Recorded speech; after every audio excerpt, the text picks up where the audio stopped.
are watching Delhi News. मैं एक सवाल करता हूँ, थोड़ा सवाल लंबा है, आपका जवाब बहुत छोटा होगा उसमें।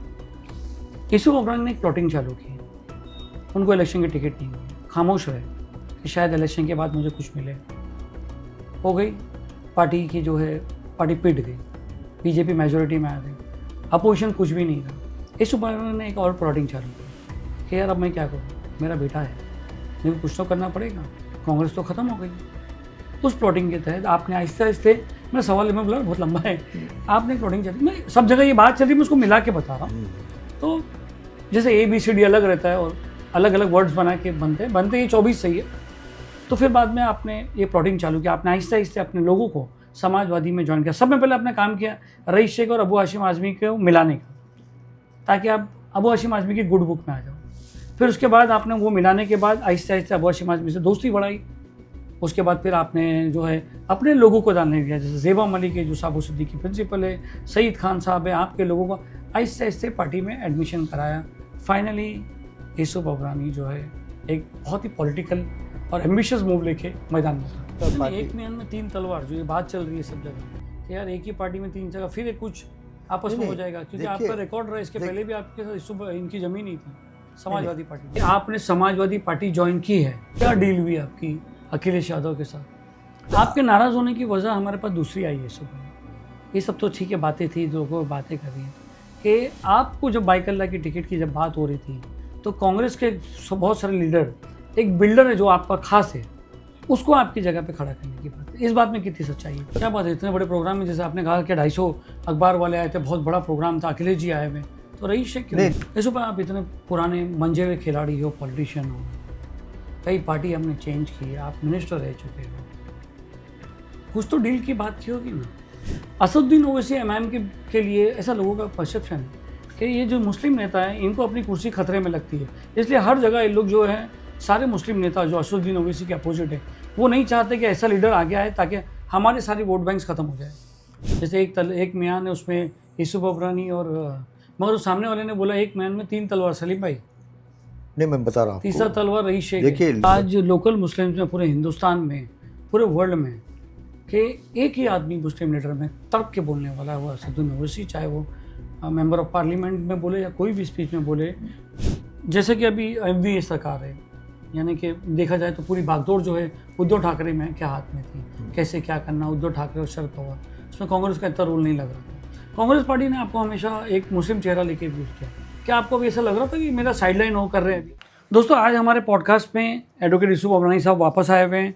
सेकेंड टाइम इनको बुलाने का मतलब ये है क्योंकि इन दिनों बीच में एक बहुत ही पॉलिटिकल जो है चेंज आया है महाराष्ट्र और मुस्लिम कम्युनिटी में ज़्यादातर, तो कुछ सवाल जवाब बनते थे, तो हमने कहा कि एक बार वापस केशव प्रभुरानी जी को बुलाएंगे। आपने हमारा जो इंटरव्यू देखा था रोक टोक, वो भी एक हिस्सा है, उसी को एलोबरेट करके केशव प्रभुरानी साहब को हमने आज यहाँ पर बुलाया और वो आए यहाँ पर। बहुत बहुत शुक्रिया सुबह हमारे यहाँ पर आने का। आपने हमारा इन्विटेशन एक्सेप्ट किया इस मुद्दे पे बात करने के लिए, बहुत बहुत शुक्रिया। शुरू करते हैं सुबह इस पॉडकास्ट से। पहले तो आपका पूरा इंट्रोडक्शन पहले पॉडकास्ट में सब हो चुका है, अभी हमको ये मानना है कि आपने जो एक नया स्टेप लिया कि आपने समाजवादी पार्टी ज्वाइन की है, तो सबसे पहले मेरा सवाल होता है कि सुबह कांग्रेस पार्टी आपने क्यों छोड़ी? देखिए, जो अभी कांग्रेस है वो मर चुकी है। एक विशाल पार्टी हुआ करती थी और इसका जन्म भी मुंबई में हुआ, कांग्रेस पार्टी का जन्म मुंबई में हुआ। आज उस पार्टी में सिर्फ 3 लोग बचे हैं, 3 नेता हैं जिन्होंने पूरी पार्टी पर कब्जा कर लिया है। पूरे हिंदुस्तान की बात कर रहे हो कि मुंबई की बात कर रहा हूँ। 3 लोग हैं जिन्होंने कब्जा कर लिया है। और पिछले, मैं नाम जान सकता हूँ सुबह? नहीं, नाम बोलना ठीक नहीं रहेगा। अच्छा, आप हाँ या ना बोलो। अमीन पटेल, तुम्हारा मलाड़ के क्या नाम, असलम शेख और वर्षा गायकवाड़। देखिए, जो मेजर फैसले तो ये लोग 3 ही करते हैं, लेकिन इन्होंने इस बार क्या किया कि एक तो अलायंस किया UBT से। अलायंस ज़रूरी था, लेकिन जो 11 सीट पे इलेक्शन लड़ने का फ़ैसला किया तो काफ़ी 8-10 सीट, बड़ी इंपॉर्टेंट सीट छोड़ दी उन्होंने, जिससे पार्टी को बहुत बड़ा डैमेज हुआ। मिसाल के तौर पे वर्सोवा, बैंड्रा ईस्ट, बाइकल्ला, ये सरेंडर किया इन्होंने, जहाँ से कांग्रेस पार्टी के 3 MLA और बन सकते थे और इनको मालूम था कि बन जाएंगे। अब क्यों छोड़ दी सीट? तो हमने यही शिकायत की कि जिस पार्टी के 22 MLA आते थे मुंबई से, उसके बाद 18 हुए, 17 हुए जब मुरलीधरा थे, गुरुदास कामत थे। आज वो पार्टी की पोजीशन इतनी बुरी है कि जब इलेक्शन शुरू हुआ तो हमने पहले ही कह दिया था कि 2 या 3 सीट आएगी, और वैसे ही हुआ। 4.5 महीने 5 महीने हो गए इलेक्शन को, अब तक ये मीटिंग नहीं हुई कि ये इलेक्शन हारे क्यों, अलायंस सही था गलत था, या टिकट डिस्ट्रीब्यूशन सही था गलत था, इसके बारे में कोई बातचीत नहीं, कोई मीटिंग नहीं, कोई प्रोसेस शुरू नहीं हुआ। और उससे बड़ी बात तो ये है कि इतनी बड़ी पार्टी, जिसका जो लोग समझते हैं कि बहुत बड़ी पार्टी है, उसकी ऑफिस MRCC पे 4 महीने का इलेक्ट्रिक का बिल नहीं भरा गया तो लाइन काटने आ गए। वहाँ के जो लोग वहाँ काम करते हैं, स्टाफ है, उसकी सैलरी 4-4 6-6 महीना नहीं मिली। और जो लोग मेहमान इलेक्शन में आए थे पूरे हिंदुस्तान से, अलग अलग होटलों में रहे थे, उसका बिल नहीं चुकाया। तो फिर बाद में हमने मालूम किया कि वहाँ एक बार कपड़े वाला कपड़ा बेचता है MRCC के बाहर, उसने कहा कि 4 महीने में सिर्फ 3 जोड़ी बिकी है, मतलब वहाँ लोगों ने जाना आना बंद कर दिया है। तो जब हमने ये देखा कि दिन पे दिन पार्टी बुरी होती जा रही है और कोई ज़िम्मेदार आदमी है नहीं पार्टी संभालने वाला, और आगे इसका फ्यूचर बहुत बुरा है। कल के लोकमत में आया है, शायद कल के लोकमत में, कि अगर कॉरपोरेशन इलेक्शन शुरू हो गया तो इसे 5 सीट आएगी कांग्रेस की, 5 सीट, पूरे मुंबई में 5 सीट आएगी। तो ये बड़ी ताज्जुब की बात है। और अफसोस तो इस बात का है कि किसी को अफसोस ही नहीं है। पार्टी में इतने सारे लोग हैं, वो किसी को अफसोस नहीं इस बात का कि पार्टी ख़त्म होने जा रही है, और लगभग शायद कॉरपोरेशन में साफ़ हो जाएगी पार्टी। मुंबई का आपने एग्जाम्पल दिया, ये तो पूरे हिंदुस्तान में कांग्रेस की हालत पंचर है। देखिए, मैं आपकी बात सही है, वेस्ट बंगाल में कांग्रेस ख़त्म फिनिश हो गई, यूपी में, बिहार में, सिर्फ साउथ में बची है कांग्रेस। अब इसका मतलब ये नहीं कि राहुल गांधी बड़े अच्छे इंसान हैं, सोनिया गांधी जी की बड़ी कुर्बानियाँ हैं, लेकिन जो मुंबई महाराष्ट्र में लोग हैं, उन्होंने इतनी बुरी तरह पार्टी को डैमेज किया है। खुद पार्टी के लीडर करोड़पति अब्जोपति बन गए, लेकिन पार्टी को कड़का कर दिया, बिल्कुल रास्ते में ला के रख दिया है। आप देखिए कि अफसोस की बात तो ये है कि ये विचार नहीं हो रहा है कि पार्टी इतनी बुरी तरह नीचे क्यों जा रही है। अभी जो इलेक्शन में रिकंसाइल होना चाहिए, क्या हुआ था, कौन से सीट पे, कोई मीटिंग नहीं हुई। सबसे बड़ी बात, सकता है कि मीटिंग हुई और आपको नहीं बुलाया गया। सबसे बुरी बात तो ये है कि कमेटी बनाई गई इलेक्शन के पहले 3 आदमी की। अब जो 3 कमेटी के मेंबर थे वो अपने खुद के लिए टिकट मांग रहे थे, किसी और के बारे में सोचने का सवाल ही पैदा नहीं होता है। अब ये है कि एक बात तो तय है, जो मैंने 3 नाम बोला, अमीन पटेल और असलम शेख और वर्षा गायकवाड़, ये आप एग्री कर लिए? ये तो जिम्मेदार है ही है, क्योंकि पार्टी की इन्हीं का 3 का नहीं, पार्टी है ये जिम्मेदार इसलिए है कि इनके हाथ में सब कुछ था, तो इन्होंने पार्टी को तबाह कर दिया। आप देखिए कि पार्टी के लोग चाहते थे कि नसीम आरिफ खान हार जाए, पार्टी के लोग चाहते थे कि मुझे टिकट न मिले, पार्टी के लोग चाहते थे कि पार्टी का मतलब यूबीटी को सरेंडर किया जाए। उनको ये था कि पार्लियामेंट का अच्छा रिजल्ट आया है तो शायद असेंबली में अच्छा रिजल्ट आने वाला है, तो मंत्री कौन बनेगा। वो इलेक्शन से पहले झगड़ा शुरू हो गया कि नसीम आरिफ खान जीतेगा तो वो मंत्री बन जाएगा, मैं जीतूंगा तो शायद मैं क्लेम करूं, जबकि दूर दूर तक की बात है ना। इस तरह अगर लोग सोचेंगे कि दूसरा कोई मुस्लिम जिम्मेदार आदमी इलेक्ट होकर न जाए ताकि उनकी सीट पर आँच ना आए, कितनी बुरी सोच है। ये भी तो 2 मुस्लिम ही है ना इसमें। अरे सब ये दोनों मेरे जूनियर हैं, दोनों को मैंने बहुत हेल्प की है, लेकिन आज ये है कि कुछ वक्त आता है ना आदमी का, आज उनके पास ताकत पावर है, तो उन्होंने इसका पावर का मिसयूज़ किया। आप प्लानिंग करोगे, पीछे बैठकर हरकतें करोगे, तो इससे आपका तो नुकसान होता ही होता है, पार्टी का बहुत बड़ा डैमेज हुआ। यानी आपका कहने का मतलब है कि उन्होंने अपनी मिनिस्ट्री और अपनी ये सब देखने के लिए पार्टी को कमज़ोर कर दिया, या सही डिसीजन नहीं लिया है। पार्लियामेंट के इलेक्शन में जो अच्छी जीत हासिल हुई महाराष्ट्र में कांग्रेस को, उसके बाद उनके जहनों में ये बात बैठ गई थी कि शायद गवर्नमेंट MVA की आने वाली है, तो वो तो सबको लग रहा था, आपको भी लग रहा था, मुझे भी लग रहा था, अच्छा माहौल था। लेकिन जिस दिन अलायंस में डिक्लेयर हुआ कि कांग्रेस सिर्फ 11 सीट लड़ रही है, हमने समझ लिया कि 25 सीट बगैर लड़े हार गए। 25 सीट बगैर लड़े हार गए, तो अब 10 में 11 में कितनी सीट आने वाली थी, 3 या 4, और 3 आई, तो पार्टी का डूबना तय था इलेक्शन से पहले। जैसे कि अभी MVA सरकार है, यानी कि देखा जाए तो पूरी भागदौड़ जो है उद्धव ठाकरे में क्या हाथ में थी, कैसे क्या करना, उद्धव ठाकरे और शरद पवार, उसमें कांग्रेस का इतना रोल नहीं लग रहा था। कांग्रेस पार्टी ने आपको हमेशा एक मुस्लिम चेहरा लेके यूज़ किया, क्या आपको भी ऐसा लग रहा था कि मेरा साइडलाइन हो कर रहे हैं? देखिए, अहमद पटेल साहब थे, मुरली देवरा जी थे, गुरुदास कामत थे, तो बम्बई में सबसे मुझे ज़्यादा जानते थे, मानते थे कि नंबर 1 का लीडर है ये।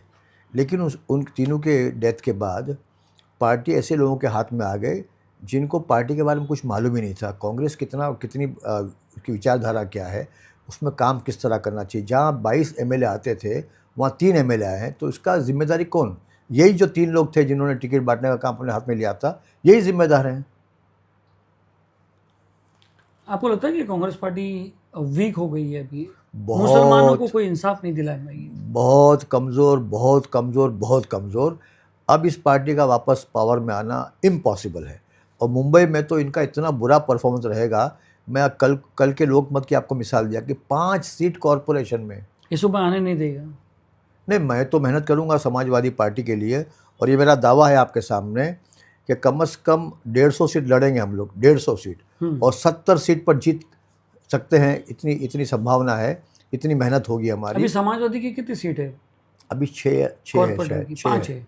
5 या 6 है। 5 से लेके 70 का दावा कर रहे हैं। देखिए, हम लोग पहले 22 कॉरपोरेटर थे, 4 कभी एमएलए की थे। बात करो, पहले की बात। जब मैं पार्टी में था 22 कॉरपोरेटर, 4 एमएलए, 1 एमएलसी और 1 मिनिस्टर। ये हाँ, पार्टी आपको की बता दें ताकत पहले है। ये समाजवादी पार्टी में थे। हाँ, और पार्टी का लीडर था। जब तो इनका जो अभी जिनके हाथ में ताकत है, पावर है, वो तो इनका नामो निशान नहीं था वो टाइम पे, तो कोई जानता भी नहीं था कि है कौन ये लोग। अब ये देखिए बड़ा वैक्यूम क्रिएट हो गया। ये साउथ मुंबई है, यहाँ लगातार पिछले 4 टर्म से कांग्रेस जीतती आ रही है। उसकी वजह ये थी कि पूरी पार्टी साथ में थी ना।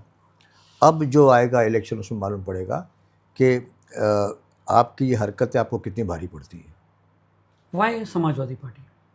समाजवादी पार्टी में देखिए बहुत सारी बातें हैं। एक तो ये है कि सेक्युलर पार्टी है। मुझे अजीत पवार जी के यहाँ से फ़ोन आया कि आपको चेयरमैनशिप हम लोग ऑफ़र करते हैं। मुझे एकनाथ शिंदे के यहाँ से भी फ़ोन आया कि आपको हम लोग चेयरमैनशिप ऑफ़र करते हैं। गवर्नमेंट यहाँ भी रहेगी आपके हाथ में, गवर्नमेंट वहाँ भी, दिल्ली में भी रहेगी। तो मैंने बिल्कुल मना कर दिया, इसलिए कि जिस पार्टी के हाथ में बीजेपी है उस पार्टी में मैं ज्वाइन नहीं हो सकता। हालांकि समाजवादी पार्टी का रास्ता बहुत कठिन है, बहुत मुश्किल है, बड़ी मेहनत है। तो मैंने ये पसंद किया कि मैं ठीक है, मुझे पावर नहीं चाहिए, मुझे कुर्सी नहीं चाहिए, मुझे चेयरमैनशिप नहीं चाहिए। मैं चाहूँगा कि मेरी कौम की खिदमत करूँ मैं, और इस पार्टी को पूरे मुंबई में इतनी ताकत बख्शूँ कि ताकि आने वाला जो मेयर होगा वो समाजवादी पार्टी से पूछे बिना नहीं बनेगा। जो चेयरमैन होगा यूसुफ स्टैंड अबानी से नहीं, पूछे बगैर नहीं बनेगा? नहीं, समाजवादी पार्टी से। पार्टी में देखिए, पार्टी के प्रेसिडेंट अखिलेश यादव जी हैं, अबू हाशिम आज़मी यहाँ महाराष्ट्र मुंबई में है, और मैं कॉरपोरेशन बड़ा एक्टिव रहूँगा। तो इंशाल्लाह मुझसे ही पूछना पड़ेगा उनको, क्योंकि हम इतनी ताकत से लोग जीतेंगे। और दूसरी सबसे बड़ी उम्मीद ये है कि हमारे यहाँ 8 पॉलिटिकल पार्टीज़ हैं। 2 एनसीपी, 2 शिवसेना, 1 बीजेपी, 1 मनसे, 1 कांग्रेस, 1 वंचित अघाड़ी। तो इन सब में वोटों का डिवीज़न काफ़ी होने वाला है, तो उसका फ़ायदा समाजवादी पार्टी को पहुंचेगा। इसको हमने नाम दिया है मिशन 150। अच्छा, पहले से नाम भी मिशन बना मिशन 150 के 150 सीट कॉन्टेस्ट करेंगे। इसके ताल्लुक से लखनऊ में जाके हमने अखिलेश यादव जी से बात भी कर ली है, उन्होंने हाँ भी कह दिया है। तो ज़ोरदार मेहनत पे हम लोग लग चुके हैं। पिछले हफ्ते भर से मैंने बड़ी मेहनत की, जितनी मेहनत मैंने 10 साल में क्या करी। डील हुई आपकी अखिलेश यादव के साथ? नहीं, कोई डील नहीं। हमने तो खाली जाके उनसे उनका शुक्रिया अदा किया, उनकी पार्टी में शामिल हुए, और एक बड़ी प्रेस कॉन्फ्रेंस हुई जिसमें 250-300 प्रेस वाले थे, और सबके सामने मुझे इंट्रोड्यूस किया गया और हमारे हक़ में अच्छा बोला गया। और ये कि भाई ये लोग अभी पार्टी को संभालेंगे मुंबई के अंदर, अबू हाशिम आज़मी का हाथ मजबूत करेंगे। तो उस दिन से हमने काम शुरू कर दिया है। आप देखना कि महीने भर में आपको बहुत अच्छी अच्छी खबरें मिलने वाली हैं। यूसुफ, आप इतने पुराने मंजे हुए खिलाड़ी हो, पॉलिटिशियन हो, कई पार्टी हमने चेंज की है, आप मिनिस्टर रह चुके हो, कुछ तो डील की बात की होगी ना? नहीं, ऐसे नहीं आप चले गए? देखिए, कुछ तो बात होगी या कुछ आपका फ़ायदा होगा? मैं अजीत पवार के यहाँ जाता तो मुझ पर यह इल्ज़ाम लग सकता था कि मैंने फ़ायदे के लिए एनसीपी ज्वाइन की। अगर मैं एकनाथ शिंदे को ज्वाइन करता तो ये इल्ज़ाम जायज़ था कि मैंने चेयरमैन बनने के लिए मैंने वहाँ बात की उनसे। दोनों को साफ मना कर दिया। मैं रिकॉर्ड पे बोल रहा हूँ कि दोनों पार्टी को मैंने बिल्कुल साफ मना कर दिया कि मैं ये पार्टी में नहीं आऊँगा। इसके पहले मुझे टिकट का ऑफ़र भी दिया गया असेंबली इलेक्शन में, तब भी मना कर दिया मैंने बीजेपी के साथ में आप लोगों का साथ है तो मैं आपके साथ नहीं आ सकता। मैं सेकुलर इंसान हूँ, मैं हिंदू, मुस्लिम, सिख, ईसाई सबके साथ में चलने वाला आदमी हूँ। मैंने इतने 30 साल जो काम किया है, कभी मेरे बारे में शिकायत नहीं करेगा कि मैंने कभी नफ़रत की बात की हो झगड़े की बात की हो या दो कौमों को अलग करने की बात की हो, मुसलमानों के हक़ में ज़ोर से बोला हूँ और आगे ही बोलता रहूँगा, लेकिन नफ़रत की बात नहीं करूँगा। तो मुझे कोई कम्युनल पार्टी नहीं चाहिए, मुझे सेक्युलर पार्टी चाहिए थी। समाज में आपके पहले कहा कि समाजवादी पार्टी का रास्ता बहुत मुश्किल, बहुत कठिन और बड़ी मेहनत है उसमें, लेकिन मैं करूँगा। तो कोई डील नहीं ये है। मेरी लाइफ की आखिरी इनिंग है, तो ज़ोर से खेलूँगा। इसमें मुस्लिम कम्युनिटी का क्या फ़ायदा है? इसमें तो आपका फ़ायदा, आपकी पार्टी का फ़ायदा है। अच्छा, कम्युनिटी का मेरा क्या फ़ायदा है बताओ? मैं तो इलेक्शन लड़ने वाला नहीं हूँ आएंगे उस कॉरपोरेशन। पर। नहीं, मैं लड़ने वाला नहीं हूँ कॉरपोरेशन, और जो लड़ेंगे, जो जीतेंगे उनका फ़ायदा होगा, मेरा कोई कोई फ़ायदा गाना उसको है, जहाँ तेरी ये नज़र है मेरी जान मुझे खबर है। नहीं। देखिए, मेरी नज़र तो बहुत जगह है हाँ। और मेरे यही चाहते थे मेरे निशाने पे भी काफ़ी लोग हैं। हमारे यहाँ कुछ लीडर्स हैं मुंबई में, जिन्होंने मैनिपुलेट करके पार्टी के लोगों को खुश करके वो लीडर बन चुके हैं। उनमें काबिलियत नहीं है। वो शादी ब्याह में जाएंगे, मौत मैज में जाएंगे, लेकिन काम कभी नहीं किया उन्होंने। आप बता दीजिए कि जो भी मुस्लिम एमएलएज हैं, उनके इलाके में काम बता दीजिए मुझे। अगर कोई बड़ा काम दिखाओगे, मैं अब छोड़ दूंगा पार्टी, अब छोड़ दूंगा सियासत। कोई काम नहीं दिखेगा आपको। इतना बुरा हाल है इलाकों का कि समझते नहीं कि भाई कोई आदमी 3 टर्म 4 टर्म निकालता तो मालूम पड़ता है इलाका देख के। तो ये तो अबू हाशिम आज़मी का भी, आपकी समाजवादी पार्टी का भी है। देखिए, खाली एक इलाका इसी होता है, बात पे बात नहीं, करते एक हैं। इलाका होता है डेवलप्ड इलाका होता है, एक इलाका होता है जहाँ झुपड़पट्टी है। मैं वहाँ का आमदार था ट्रॉम्बे का। वहाँ इतनी बड़ी झुपड़पट्टी है ना कि हिंदुस्तान की गवर्नमेंट चाहे तभी सुधार नहीं कर सकती। ह्यूज पैसा चाहिए उसको। वहाँ रोड्स नहीं है, वहाँ गटरें नहीं है, वहाँ हाउस गली नहीं है, वहाँ लाइट नहीं है, वहाँ स्कूल्स नहीं है, वहाँ कॉलेज नहीं है। इतना पिछड़ा हुआ इलाका है। तो वहाँ हम क्या करते हैं कि हमने टॉयलेट ब्लॉक बना के दे दिया, रास्ता बना के दे दिया, गटर बना के दे दी, पानी कनेक्शन दे दिया, तो बड़ा काम हुआ वो। उसके लिए हर काम के लिए कम से कम 500 करोड़ 400 करोड़ चाहिए, जो यहाँ सिटी में ज़रूरत नहीं है। यहाँ तुम्हारे पास रोड्स है, स्कूल्स है, कॉलेज है, लाइट है, फुटपाथ है, सब कुछ है। यहाँ कुछ काम ही नहीं है। लेकिन कोई काम ऊपर समझो, मान लो मुझे बताओ कि ये फलां एमएलए ने एक हॉस्पिटल बनाई, एक नाम नहीं मिलेगा। ये फलां एमएलए ने स्कूल बनाया, कॉलेज बनाया, एक नाम। भिवंडी माशाल्लाह अच्छी इलाका है। आपके इलाके में बाइकल्ला में भी उसने हाँ, अच्छा काम किया। रईस शेख के बारे में तारीफ़ करूँगा कि आज लोग कहते हैं कि he is the best MLA and best corporator. जो मेरे बारे में लोग कहते थे पहले, आज रईस भाई के बारे में कहते हैं कि बहुत ही डेडिकेशन है, बहुत ही ईमानदारी से काम करते हैं और बिल्कुल नॉन करप्ट है। ये अच्छी इमेज बनी है। तो आज भी उनका इमेज ना मदनपुरा में भी देखिए, आप गवंडी में देखिए, आप भिवंडी में देखिए, बड़ी अच्छी इमेज है। इसीलिए तो इनका इस बार का मार्जिन 50,000 के ऊपर पहुंचा ना, रईस शेख का, रईस शेख का। अभी रईस शेख की बात नहीं की, तो पहले रईस शेख की बात पूरी कर लेते हैं।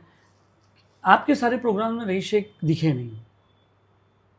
क्यों नहीं दिखे? अभी इतना बड़ा फंक्शन था बेदारी का, मेरे साथ बैठे थे स्टेज पर, वो पूरा 3 घंटा थे स्टेज पर। क्या बात है, इतने बड़े प्रोग्राम में, जैसे आपने कहा कि 250 अखबार वाले आए थे, बहुत बड़ा प्रोग्राम था, अखिलेश जी आए हुए, तो रईस शेख क्यों नहीं, देखिए उसमें क्या हुआ कि हम लोग को जाना था 16 तारीख को, फिर उनको कोई शादी में जाना था 16 शादी तारीख। इम्पोर्टेंट थी, पार्टी का काम इम्पोर्टेंट था। नहीं, अखिलेश important था। अखिलेश यादव जी का एक प्रोग्राम वहाँ आजमगढ़ लग गया, तो उनको जाना था, तो उन्होंने हमको एक दिन पहले बुला लिया। अच्छा, 15 को बुला लिया। 15 को हमने एक ही दिन हमने टिकट अरेंज की। उन्होंने कहा कि मैं 16 को पहुंचूंगा। हम लोग बोले 16 को हम लोग वापस आ जाएंगे। तो ये थोड़ा तारीख का फ़र्क पड़ा, वरना वो मेरे अच्छे दोस्त हैं, हमारी अच्छी बातचीत है। अबू हाशिम आज़मी या रईस शेख में भी बड़ा प्यार ये अच्छा तो आप हमेशा आपके वो तीनों नेता के, जो कांग्रेस के नेता, उनके बारे में आप कहते थे हमेशा, क्या मतलब? अच्छे लोग हैं, अच्छे हैं, ये नहीं, कभी उनकी वर्षा गायकवाड़ अच्छी है, देखिए सुनिए, एनर्जेटिक है, अमीन पटेल अच्छे हैं, नहीं, काम करते हैं, कभी नहीं कहा मैंने। असलम शेख मिनिस्टर थे, आपने बहुत तारीफ की थी उनकी। कभी भी नहीं। मेरा एक रिकॉर्ड दिखा दीजिए। अरे मंत्री था तो कौन सी उस पोर्टफोलियो था और वहाँ क्या काम हुआ है? हुआ ना सर, मर्द में कितना वो सब बने, मर्द में कितने सारे स्टूडियो बने, वो बने। असलम के वालिद थे ना, रमजान अली शेख, तब से हैं वो, जब असलम पैदा भी नहीं हुआ था। मैं कह रहा हूँ सब बंगले बने जिसको इलीगल बोला गया, और ये सब तो हाँ, वो ठीक है, स्कैम हुआ। देखिए वहाँ तो इलीगल चीज़ काफ़ी है और हर जगह इलीगल चीज़ तो होती है। उसमें इनके कोई जिम्मेदारी नहीं बनती असलम शेख की, पहले से है और हमेशा होता रहेगा। लेकिन ये है कि मैं कौम के नाम की बात कर रहा हूँ कि अगर मुस्लिम एमएलए है, मुस्लिम एमपी है, मुस्लिम मिनिस्टर है, तो उसने कौम के लिए कौन सा काम किया जो आप दिखा सकते हो कि ये काम कांग्रेस पार्टी का है। या देखिए मेरा तो बड़ा क्लोज संबंध रहा ना, 22 साल रहा कांग्रेस में। आप किसी कांग्रेस एमपी को फ़ोन करके बुलाए पुलिस स्टेशन, कभी नहीं आएगा। किसी एमएलए को बुलाए, कभी नहीं आएगा। कौम के मसले में हाँ, शादी ब्याह में ज़रूर आएगा, मौत में पहुँचेगा। इशू नहीं जाते हैं ये सब हर जगह मेरा रिकॉर्ड है, रिकॉर्ड। बताइए एक आध। जब अब इस बार तो मैं 10 साल से कुछ हुई नहीं ना, तो हाँ। मेरा कहीं लेकिन सियासत में आप बताइए, जो मेरा रिकॉर्ड है शायद किसी का रिकॉर्ड हो सकता नहीं है, जो काम मैंने किया हूँ। अरे ये किसी बहुत बड़े आलिम ने कहा बशीर पटेल को कि यार तुम एमएलए हो, वो नगर सेवक है, हर 2 दिन बाद कमिश्नर पहुँचता है उसके पास, हर 15 दिन में सीएम पहुँचता है वहाँ, तुम्हारे पास तो कोई आता नहीं है। तो ये है क्या, हमने बड़ा काम किया और माशाल्लाह मेरा रिकॉर्ड है। आज भी लोग कहते हैं कि इतना बेहतरीन कॉरपोरेटर, इतना वोकल, इतना एग्रेसिव हमने नहीं देखा। जी। मैं आपको काफ़ी मिसाल दे सकता हूँ मेरे काम की, लेकिन अपने मुँह अपनी तारीफ़ करना अच्छा नहीं लगता। आप लोगों से पूछिए, जिस इलाके में हम लोग बैठे हैं वहाँ मैं यहाँ का नगर सेवक था, कितना काम यहाँ हुआ है। ये साबो सिद्दीक हॉस्पिटल उसकी मिसाल है, ये मेरे हाथ से बनाई हुई है। इमामबाड़ा स्कूल जो है, बाकी बहुत सारे स्कूल्स है, इमामबाड़ा वेलफेयर सेंटर है और बहुत सारे इदारे, जिम्नेज़ियम, बाबूलाल अटेक में जिम्नेज़ियम मेरा बनाया हुआ है।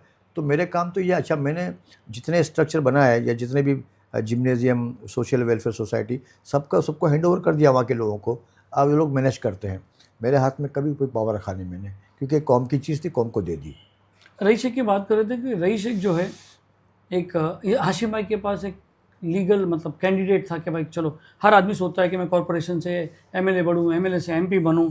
तो शायद कहीं एक ऐसी बात चल रही है सब जगह आपके ज्वाइन करने के बाद कि यूसुफ अबरानी के बाद रईस शेख की क्या पोजीशन रहेगी समाजवादी में? रईस शेख पार्टी के सीनियर नेता हैं, जो उनकी पोजीशन थी वही रहेगी, बल्कि मैं समझता हूँ कि और बड़ी होगी उनकी पोजीशन, क्योंकि वो भिवंडी के एक बहुत बड़े इलाके से जीत कर आए हैं और वहाँ भिवंडी में उनकी बड़ी अच्छी इमेज भी है।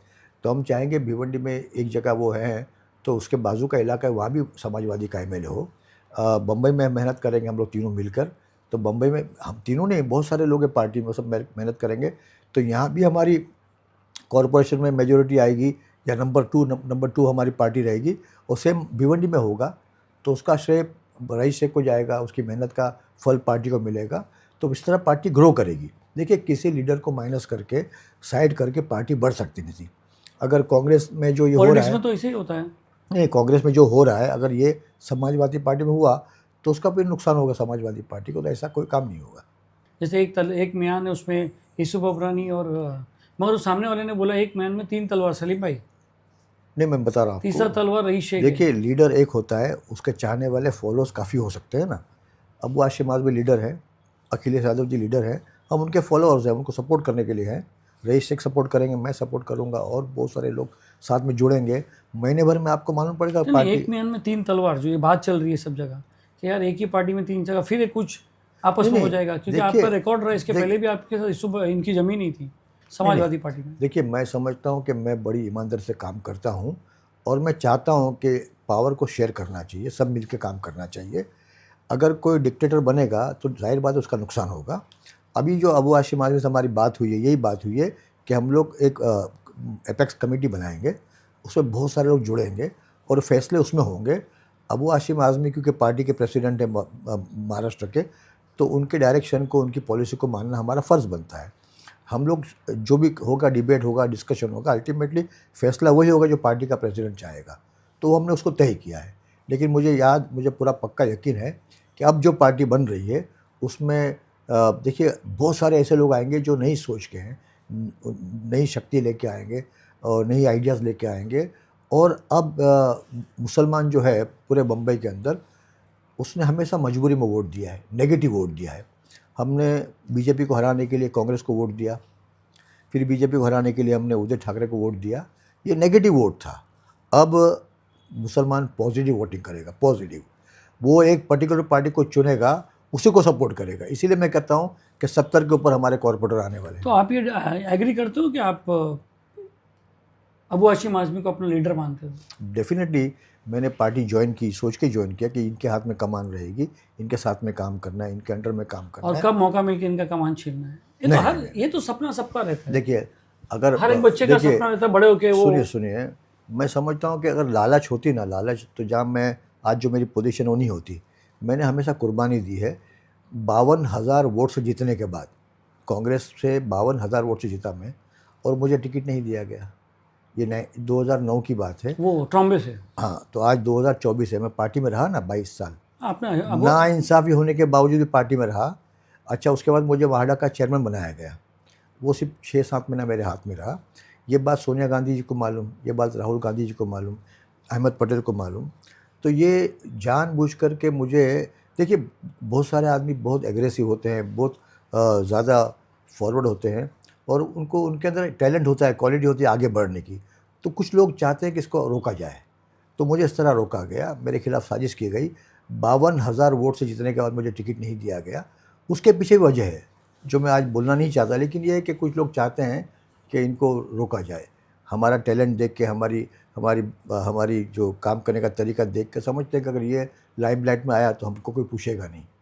और जितने नाम आप आज सुनते हो ना मुस्लिम लीडर्स के, ये कोई पिक्चर में नहीं था जब मैं था, जब भी एक आदमी का नाम नहीं था, कहीं दूर दूर तक नाम नहीं था।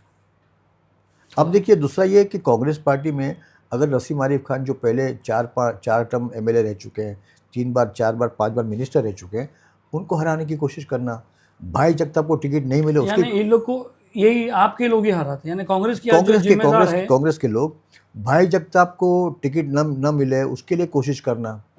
और बाकी पार्टी में बहुत सारे और प्रोमिनेंट चेहरे थे।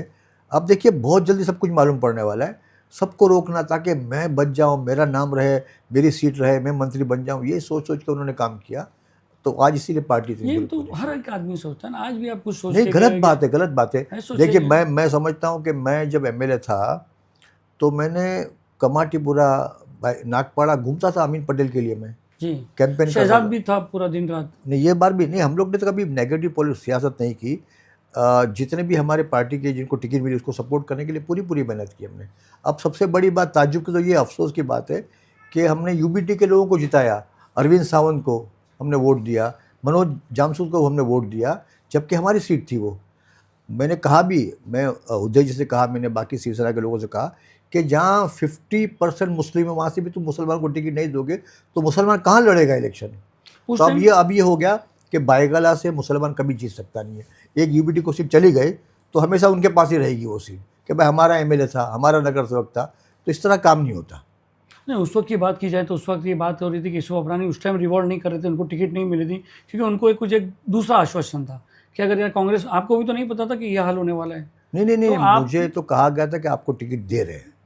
सपोज नहीं, मुझे तो इलेक्शन से पहले मुझे फॉर्म भरने कहा गया, मैंने अपने पेपर्स तैयार कर लिए।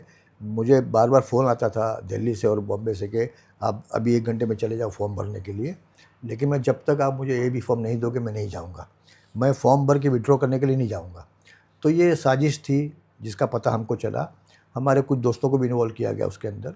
तो ये बहुत गंदा था सब। तो अभी ये सब मैं सबको एक्सपोज करने वाला। हमको सुनने में आया था कि आप उस वक्त रिज़ाइन नहीं किए क्योंकि आपको लॉलीपॉप दिया गया था कि आपको ऐसा लगा था कि मेरे को वापस कोई एक बड़ी पोस्ट मिल जाएगी, महाडल चेयरमैन या जो भी XYZ मिल जाएगी, इसलिए आप उस वक्त शांत रहे। नहीं, एक बात क्लिक हुई मेरे जहन में कि अबू हाशिम आज़मी ने किसी से कहा कि यूसुफ भाई इतना बड़ा नेता है, वो टिकट मांगने खड़ा होता है अच्छी बात नहीं, वो टिकट बांटने वाला आदमी है तो उसको टिकट बांटना चाहिए। वो बात मेरे जहन में घूम रही थी कि ये बात सही है। आपको पक्का है सुबह अबू हाशिम आज़मी ने ये बात कही है? ये बात मेरे पोते से की उन्होंने। अच्छा, दादा को बोलना कि टिकट लेने वाला नहीं, टिकट देने वाला बने। तो यही चीज़ अभी उसमें बनेगी ना, अभी देखेंगे इंशाल्लाह। देखना क्या करते हैं। इतनी मेहनत करेंगे और ऐसे लोगों को टिकट देंगे जो पढ़े लिखे क्वालिफाइड लोग होंगे, जिनके दिल में जज्बा है कौम का, जो नई सोच के लोग हैं, जो डरे दबे छुप के काम करने वाले नहीं, जो खुलकर आगे बढ़ के काम करेंगे। और काम वो करेंगे जो पॉजिटिव हो, काम वो जो कंस्ट्रक्टिव हो, काम डिस्ट्रक्टिव काम नहीं, उसको हरा दो, इसको गिरा दो, उसको बदनाम कर दो, ये सब काम हम लोग नहीं करेंगे। हम लोग रास्ते में जाएंगे, गली गली मोहल्ला घूमेंगे और हर मुसलमान को कन्विंस करेंगे कि आपको इस बार हमेशा आपने नेगेटिव वोट दिया है, मजबूरी में वोट दिया है, डर के वोट दिया है कि बीजेपी आएगी। अब समाजवादी पार्टी को लोग मुसलमान वोट देंगे और ये सोच के वोट देंगे कि ये पार्टी आगे बढ़ के आने वाली है। सुबह बार BMC इलेक्शन को मुसलमानों से, हिंदू मुस्लिम से जोड़ रहे हैं, बात कर रहे हैं। हमेशा ये कांग्रेस जो भी दूसरे अपोजिट बीजेपी है वो हमेशा जो है ये करती है कि बीजेपी का भूत दिखा के बात करती है। अब आप मुझे एक सिंपल चीज़ बताइए, कॉर्पोरेशन इलेक्शन है, BMC का इलेक्शन है, BMC कॉर्पोरेटर करता है क्या है? गली के कचरे साफ करना, गली की साफ सफाई पर ध्यान देना। तो उसमें ये पावर, उसमें से सारी चीज़ देखिए इसमें मुस्लिम हिंदू कहाँ से है? मैं नगर सेवक रह चुका हूँ, मुझे मालूम है कि नगर सेवक कितना पावरफुल होता है। बताइए आप क्या मैं बता रहा हूँ कि एमएलए से ज़्यादा पावरफुल नगर सेवक होता क्या है। करेगा नगर सेवक? जो उसके हाथ में पावर है, जो फंड उसके हाथ में आता है अपने इलाकों को डेवलप करने के लिए, वो डेवलप करता है, वही तो बता रहा हूँ। देखिए हेल्थ के बारे में टॉयलेट बनाते हैं जितने भी कॉर्पोरेटर है, आपके कांग्रेस के कॉर्पोरेटर है, हमारे 222 में 5-5 टॉयलेट आजू बाजू में बना दिए। आज के कॉर्पोरेटर की बात नहीं करता। कॉर्पोरेटर वो है जो चाहे तो अपने इलाके को इतना खूबसूरत कर सकता है। उसके हाथ में हेल्थ होती है, उसके हाथ में फंड आता है रोड्स का, फुटपाथ का, ड्रेनेज का, पानी का, उसके हाथ में लाइटनिंग का, ब्यूटिफिकेशन का बहुत सारा फंड आता है। वो अपने इलाके को बहुत अच्छा कर सकता है। सुनिए ना, कॉलेज है, स्कूल्स है, उसके लिए वो एडोप्ट कर सकता है, स्कूल एडोप्ट कर सकता है, वो अच्छी कॉलेज स्कूल शुरू कर सकता है। मैंने बहुत सारे काम किए हूँ। तो उनका जो फंड आता है, अगर कॉर्पोरेटर पढ़ा लिखा है, होशियार है, उसको बजट के बारे में मालूमात है, उसको प्रपोजल किस तरह डालना वो मालूमात है, तो अपने इलाके में 25 करोड़ ला सकता है एक नगर सेवक 1 साल के अंदर। जो एमएलए को ज़िंदगी भर नहीं मिलेगा। एमएलए को 2 करोड़ मिलता है, 3 करोड़ मिलता है, उसके आगे कोई उसका काम 25 में तो एक्चुअल खर्चा करने कितने मिलता है? पूरा के पूरा। देखिए सुनिए, करप्शन को छोड़ दीजिए। करप्शन जो करता है वो तो अब 50% जाता है। हाँ, वो जाने, वो तो उसका आप भी स्टैंडिंग कमेटी में रह चुके हैं, पहले आप भी कॉर्पोरेटर रह चुके हैं। करप्शन का लेवल अबव 50% है। करप्शन का तो ये तुम्हारा जो कॉन्ट्रैक्ट होता है -40 में कॉन्ट्रैक्ट मिलता है उसको, तो -40 में अगर 100 रुपया कम 60 में करेगा तो करप्शन करेगा ही करेगा, क्योंकि क्वालिटी नहीं मिलेगी ना। तो ये तो नगर से पढ़ा लिखा है, होशियार है। देखिए, हमारे बारे में मालूम कीजिए कि हमने बजट प्रोविज़न बहुत कराया, हर काम का बजट प्रोविज़न, क्योंकि हमको मालूम था प्रोसीजर क्या था, बजट किस तरह आता है, किस तरह पास होता है। मैं लोनावाला में बैठ के फ़ोन करता था कमिश्नर को कि मुझे इतना पैसा चाहिए मेरे इलाके के लिए, तो यहाँ बैठे बैठे पैसा सैंक्शन होता था। वही तो हम पूछ रहे हैं ना कि कॉर्पोरेटर का काम खूबसूरती करना, डेकोरेशन करना है। पूरा इलाका सुनिए, देखिए, एक कॉर्पोरेटर का जो इलाका है ना, वो मतलब उसकी पूरी ताकत उसके हाथ में रहती है। एमएलए के हाथ में कुछ नहीं होता। सब मेरा गटर का नाला जाम हो गया है, हमारे यहाँ पर ऐसा प्रॉब्लम है, पानी नहीं आ रहा है, मगर इसमें हिंदू मुस्लिम कम्युनिटी को पावर देने वाली कहाँ से बात आती है? बता रहा हूँ आपको, बता रहा हूँ। देखिए, शिवसेना हमेशा रूलिंग में रही कॉर्पोरेशन में। तो जैसा कि गणपति विसर्जन होता है, बहुत बड़ा त्यौहार है और बड़ी बड़ा ज़ोर शोर से होता है, तो उसके पहले पूरे रोड्स बनते थे बम्बई के कि गणपति का विसर्जन है, पूरे रोड्स बनते थे और हम लोग उस बजट को पास करते थे। उसके बारे में जो भी त्यौहार इनके होते थे ना, उस सब के बजट सेक्शन होते थे और बड़ा काम होता है। स्टैंडिंग कमेटी मतलब एशिया की सबसे बड़ी स्टैंडिंग कमेटी, तो जो पावर उसके पास है वो पावर मंत्री के पास नहीं है। अब क्या, देखिए, पिछले 2 साल से कॉर्पोरेशन नहीं है ना, तो सारा पावर चला गया मुख्यमंत्री के पास और इनके मंत्रियों के पास। तो वो लोग इसीलिए इलेक्शन नहीं कराते कि एक बार कॉर्पोरेशन आ गए तो फिर इनके हाथ में जाएगा, बजट जाएगा इनके हाथ में। इसको कहते हैं सिटी फादर। कॉर्पोरेटर को सिटी फादर कहते हैं कि शहर का बाप, इलाके का बाप। तो बहुत पावर उसके हाथ में, लेकिन वो समझे कि मेरे पावर्स क्या था, उसको वो आदमी इस्तेमाल कर सकता है। लेकिन आज के नगर सेवक, उनका ध्यान रहता है कि सीमेंट किधर है, मट्टी किधर गिरी है, बिल्डिंग कहाँ बन रही है, कहाँ से पैसा आ सकता है, किसको परेशान कर सकता है। मैं स्टैंडिंग कमेटी में 8 साल रहा, एक सिंगल लेटर ला के दे कोई कि कंप्लेंट किया मैंने किसी की, सिंगल लेटर इतने 20-30 साल में कि मैंने किसी बिल्डिंग की कंप्लेंट किया, किसी से पैसा वसूल किया, किसी को परेशान किया, कोई नहीं बोल सकता है, क्योंकि हमारा ध्यान था ही नहीं उस तरफ। हमारा ध्यान था क्या काम करने पर, और वो काम किया कि आज देखिए कितने साल हो गए। मेरा लास्ट टर्म था 2002 में, आज तक लोग इसीलिए याद करते ना। एक बार कमीशन के यहाँ गया किसी काम के लिए, तो काम होना ही होना है, ये लोगों को मालूम थी और मुझे ही मालूम था कि उसकी ताकत ही नहीं ना बोलने की, काम करना ही पड़ेगा उसको। और ज़ोर से बोलता था बात करके, कोई मस्का मार सर बोल करके बात नहीं का कमिश्नर से, अपना काम नाम लेके कि मैं आ रहा हूँ, तो उससे पहले डर के बैठता था कि अभी ये आ रहा है, हंगामा करेगा। तो अभी आपके जो कॉर्पोरेटर आएंगे इंशाअल्लाह वो ये सब काम नहीं करेंगे? सब करेंगे, उनको ट्रेन करेंगे ना कि कॉर्पोरेट नहीं, ये जो अपनी 40% की बात है, करप्शन की बात है, सीमेंट लेटर, नहीं, सुनिए, ये तो रूलिंग पार्टी जिसके हाथ में रूलिंग होती है वो कर सकता है ना। आम नगर सेवक करप्शन नहीं कर सकता है। वहाँ कॉर्पोरेशन में अपने इलाके में किसी को परेशान करके पैसा लिया तो अलग बात है, लेकिन कॉर्पोरेशन में वो बजट में उसका कुछ लेना देना होता नहीं है। अगर हमारे हाथ में 50, 60, 70 सीट आए तो हम लोग ये तय करेंगे कि महापौर कौन बनेगा, हम लोग तय करेंगे स्टैंडिंग कमेटी किसके हाथ में आएगी। फिर बम्बई में फसाद नहीं होगा, बम्बई में टेंशन नहीं रहेगा, क्योंकि हर जगह हमारा नगर सेवक रहेगा और हर कौम को लेके चलेगा। हमको सिर्फ मुसलमान की नहीं, हम दलित, मैं वही जानना चाह रहा हूँ भाई कि आप जो कह रहे हैं ये मुस्लिम हिंदू का कुछ एंगल बैठ नहीं रहा है। मैं बता रहा हूँ। मैं समझ रहा हूँ कि एरिया में अगर कोई अच्छा कॉर्पोरेटर है तो वो पढ़ाई के लिए कोई एजुकेशन इंस्टीट्यूट बना दिया, कोई छोटी मोटी ये कर दिया, कोई साफ सफाई कर दिया, मगर मुस्लिम कम्युनिटी का फायदा ओवरऑल। हिंदू मुस्लिम की बात नहीं कर रहा हूँ। मैं समझता हूँ कि जिस इलाके में 40% मुसलमान है, 50% मुसलमान है, 60% मुसलमान है, उसके पास अब चॉइस रहेगा। पहले चॉइस नहीं था। पहले क्या था कि शिवसेना और बीजेपी और कांग्रेस, ये था ना। अब ये समाजवादी पार्टी एक बड़ा चॉइस मिलेगा उनको, तो सोचेगा कि 8 ऐसी पार्टियां हैं जो हिंदू मुस्लिम करती हैं। ये आपकी सोच है कि मैं बता रहा समाजवादी हूँ, बड़ा पॉइंट मिलेगा? मैं बता रहा हूँ ना आपको कि 8 ऐसी पार्टी है, देखिए मैंने गिनाया, 2 एनसीपी, 2 शिवसेना, बीजेपी, कांग्रेस, वंचित अघाड़ी, मनसे, ये 8 लोग अपना अपना उम्मीदवार खड़ा करेंगे। तो आप वोटर हो, मैं वोटर हूँ, मैं किसको वोट दूंगा? मैं देखूंगा कि मेरी कौम का जो आदमी है जो वहाँ खड़ा है वो अच्छा काम करता है, ईमानदार है, पढ़ा क्यों लिखा मेरी है। कौम का आदमी? इस बता रहा हूँ ना, देखिए वाई अगर नॉट कि अगर कौम एक का मिनट, आदमी भी? मराठा समाज चाहता है कि मुख्यमंत्री मराठा होना चाहिए, बीजेपी चाहती है कि हमारा ब्राह्मण होना चाहिए। अगर मैं मुसलमान हूँ, मैं एक ऐसी पार्टी को रिप्रेजेंट करता हूँ जो ओबीसी को, दलित को, मुस्लिम को लेकर आगे बढ़ती है, जो निचला तबका है उसको लेकर आगे बढ़ती है, तो मेरे पास तो कोई चॉइस था नहीं इसके पहले। मजबूरी में कांग्रेस को वोट दिया मैंने हमेशा, अब मजबूरी मैंने यूबीटी को वोट दिया। जो यूबीटी कहती है कि हमको फ़ख्र है कि बाबरी मस्जिद हमने शहीद की है, उसको मजबूरी में वोट देना कितनी हद तक मजबूरी बर्दाश्त तो तुम करेंगे? कैसे कर अब लेते? चॉइस देंगे इनको, कैसे कर समाजवादी लेते? पार्टी का चॉइस देंगे। ये पॉलिटिकल लोग कर कैसे लेते हैं? समझ में नहीं आता। आप पूछे क्या कर लेते हैं? क्या? ये पहले एक साथ में रहने का, यही जब आप यूबीटी में कांग्रेस में साथ में थे तो आप इसको जस्टिफाई करते अब थे बताओ, कि वक्त चेंज होने वाला है, थोड़ा अपने को संभलने करना है। आप अभी जैसे ही हट रहे यहाँ से तो आप चालू हो गए कि नहीं, इन्होंने ये अब बताओ कि जो नेक्स्ट इलेक्शन आएगा कॉरपोरेशन का, उसमें तुम्हारे पास यूबीटी का आदमी खड़ा है, तुम्हारे सामने। नहीं तो आप अपने नहीं, फायदे एक की दो बात कर रहे हैं, दो इलेक्शन दो की मिनट, बात। नहीं मेरी बात सुनो ना पूरा। एक आम वोटर के पास एक आप एक जाओगे, नहीं नहीं, समाजवादी एक आम वोटर है, उसके पास यूबीटी का आदमी गया, उसके पास बीजेपी का गया, उसके पास मनसे का गया, उसके पास ये गया अपना एकनाथ शिंदे का आदमी गया, उसके पास हमारा समाजवादी का गया, तो किसको वोट देगा? मुसलमान उसी को वोट देगा। क्यों? वो समझता है कि ये पार्टी हमारे खिलाफ आज तक उन्होंने काम किया है। शिवसेना ने कितना जुल्म किया मुसलमानों पे, आज भले वो यूबीटी बनकर हमारे सामने आई है, वो पार्टी टूट गई। एनसीपी, अजित पवार, उनके लोगों ने, उनके पार्लियामेंट के मेंबर ने वक्फ क्या फेवर में वोट दिया, एक्ट के फेवर में वोट दिया। हाँ, तो वो कोई सब लोगों मुस्लिम को मालूम है। कोई नेता बोलने का नहीं है। जीशान सिद्दीकी क्यों हारा? इतना काम करने के बाद क्यों हारा? इसलिए हारा कि वहाँ के मुसलमान ने फैसला किया कि जो पार्टी बीजेपी के साथ में, उस पार्टी को वोट नहीं देना, इसलिए वो हार गया।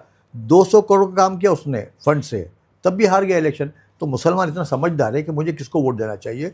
हम लोग ये बात घर घर लेके जाएंगे कि आपके पास चॉइस है, बेहतरीन चॉइस है, पढ़ा लिखा लड़का है, एक नई ऐसी पार्टी का आदमी है जो सेकुलर पार्टी है, उसका सिंबल साइकिल है, और वो आगे बढ़ के आपका काम करेगा।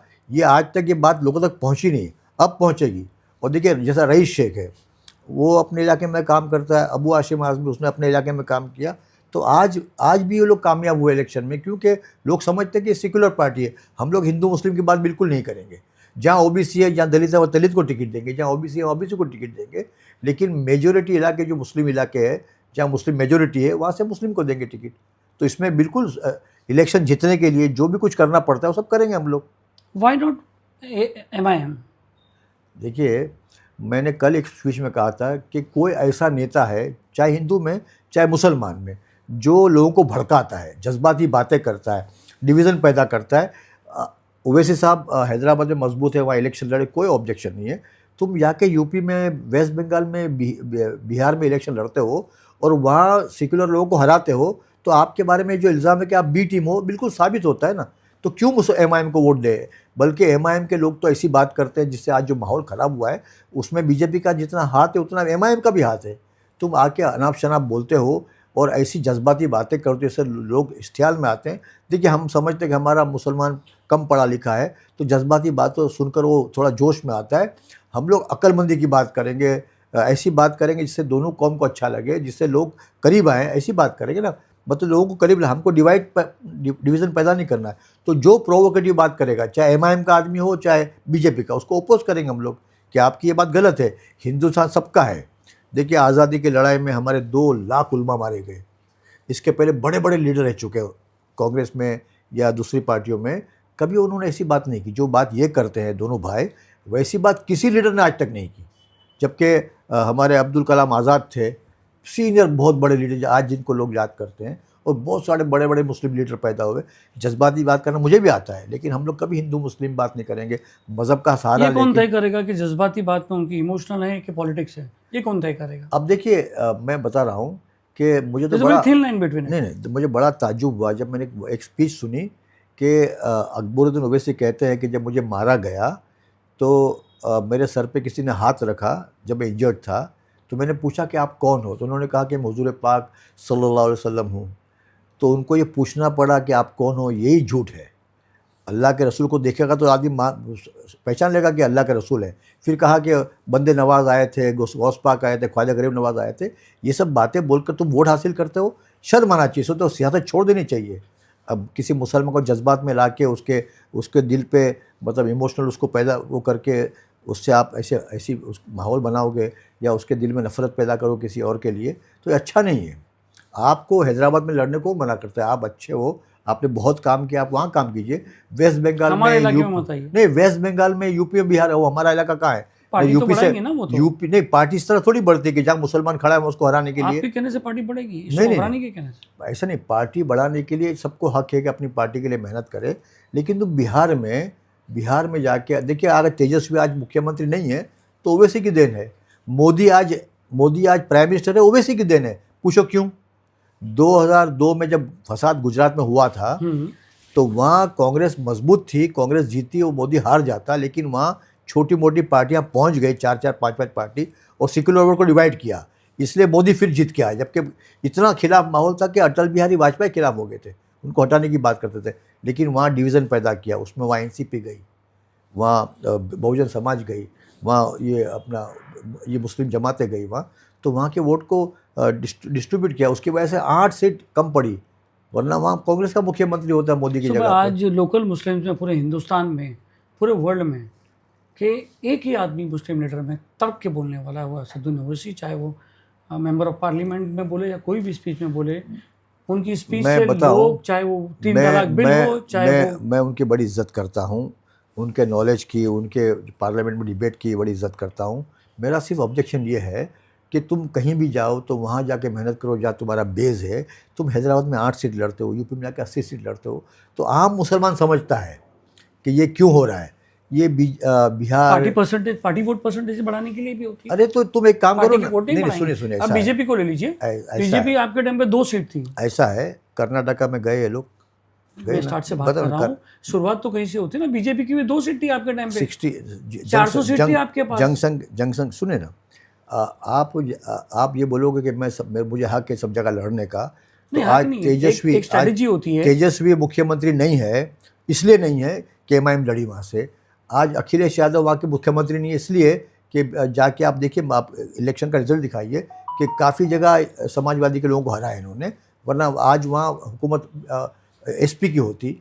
दिल्ली में गए, दिल्ली में तुम्हारा कोई बेस नहीं है, एक सिंगल वोटर नहीं है। पार्टी परसेंटेज तो बढ़ाएगा ना, जैसे बीजेपी ऐसा नहीं होता। सुनिए, अगर मैं ये कहूँ कि समाजवादी पार्टी वेस्ट बंगाल में इलेक्शन लड़ेगी तो आप भी तमाचा मारोगे मुझे, क्या बात है। वहाँ तो ममता जी अच्छा काम करती है, मुसलमानों को चाहता है। तो एक समझौता चालू है एक बड़ी पार्टी के लड़ने का, नहीं तो सब पार्टी लड़ती है। देखिए, आम मुसलमान ये मानता है कि एमआईएम बीजेपी की बी टीम है, आम मुसलमान मानता है। ये जज्बाती बात करने से तुम्हारी बात अच्छी हो सकती है, लेकिन तुम्हारा मकसद अच्छा नहीं है। जैसे थिन लाइन नहीं, तो मैं बस बता रहा हूँ ना कि आपकी बातें अच्छी है, लेकिन आपका इरादा ठीक नहीं है। आज एक छोटा मोटा आदमी अनाप शनाप बोलता है तो सेकंड डे अरेस्ट होता है। आज एक आदमी से कुछ गलती होती है तो दूसरा घर टूट जाता है। आज किसी ने कोई मतलब ऐसा कोई ऑफेंस कर दिया तो उसको अरेस्ट किया जाता है। ओवैसी ब्रदर्स इतना बोलते हैं, कोई एक्शन नहीं उनके ऊपर नहीं है। बल्कि 4-4 बैंक का उनको बैंक परमिशन मिलती, 4-4 वो खोलने की, ब्रांचेस खोलने की परमिशन मिलती है कोरोना के दरमियान। तो ये सबको मालूम है कि क्यों होता है। देखिए, मैं समझता हूँ कि ख़ास करके कुछ लोगों को, जैसे हमारे उलमा जो टीवी पे आते हैं, ये बड़ी सीरियस बात कहता हूँ, जो उलमा टीवी पे आते हैं उनको बाकायदा पैसा देकर ये कहा जाता है कि आप इस तरह बात करना, आप इस तरह बोलना, हमको इसका नतीजा ये निकालना है, हमको ये मैसेज पब्लिक को ये पहुंचाने का है। उनको होटल मिलती है, खाना मिलता है, पैसा मिलता है, तब जाके वो लोग इस तरह बात करते हैं ना। जो इमेज खराब हुआ है तो वो इमेज इन्होंने ख़राब की। जो ऐसे उलमा जिनकी कोई पकड़ नहीं है, जिनको कोई जानता नहीं है, सिर्फ दाढ़ी है, जो टीवी पे आते हैं और जो ऐसी बातें करते हैं जिससे माहौल ख़राब होता है, जिससे बीजेपी को फ़ायदा पहुंचता है, उस उलमा की बात करता हूं। हमारे बहुत बड़े बड़े उलमा हैं, वो कभी पसंद नहीं करते जाके वहाँ अपना टीवी पर इंटरव्यू दे। ये तो वो लोग हैं जो पेड है, जो जाते हैं। मैं उनका नाम लेके बोल सकता कि ये 8-10 वो हैं जो पूरे हिंदुस्तान के टीवी चैनल पर जाते हैं, उनको बाकायदा पैसा दिया जाता है, उनको वहाँ रूम दिया जाता है, खाना मिलता है उनको, तब जाके बकवास करते हैं वहाँ जाके। उनको इस्लाम के बारे में कुछ मालूम नहीं, सिर्फ ये कि दाढ़ी है, टोपी है और अपीयरेंस वो है कि लगे कि मौलाना है। वो कोई मौलाना नहीं है। आप नाम मालूम करो, मालूम पड़ो कि उनको क्यों जाते बार बार डिबेट में, और डिबेट में बोल के क्या आते हैं वो। आप पढ़े लिखे उलमा हैं हमारे दिन, जो दीन जानते हैं, जो दीन की बारीक बारीक बातें जानते हैं, उनसे बात करो बुला के, तो आपको सही जवाब देंगे। एक मुस्लिम कम्युनिटी की बात करते हैं। आप मुस्लिम नेता बन के आए, इतने साल से आपकी पार्टी मुस्लिम में थी।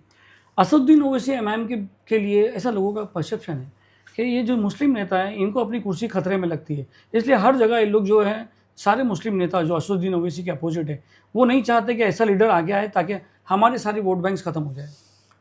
आप बताओ कि पिछले 20 साल में कितने इलेक्शन हुए, उनको हैदराबाद के सिवा कहाँ कामयाबी मिली? कभी नहीं। लेकिन उन्होंने नुकसान कितना पहुँचाया।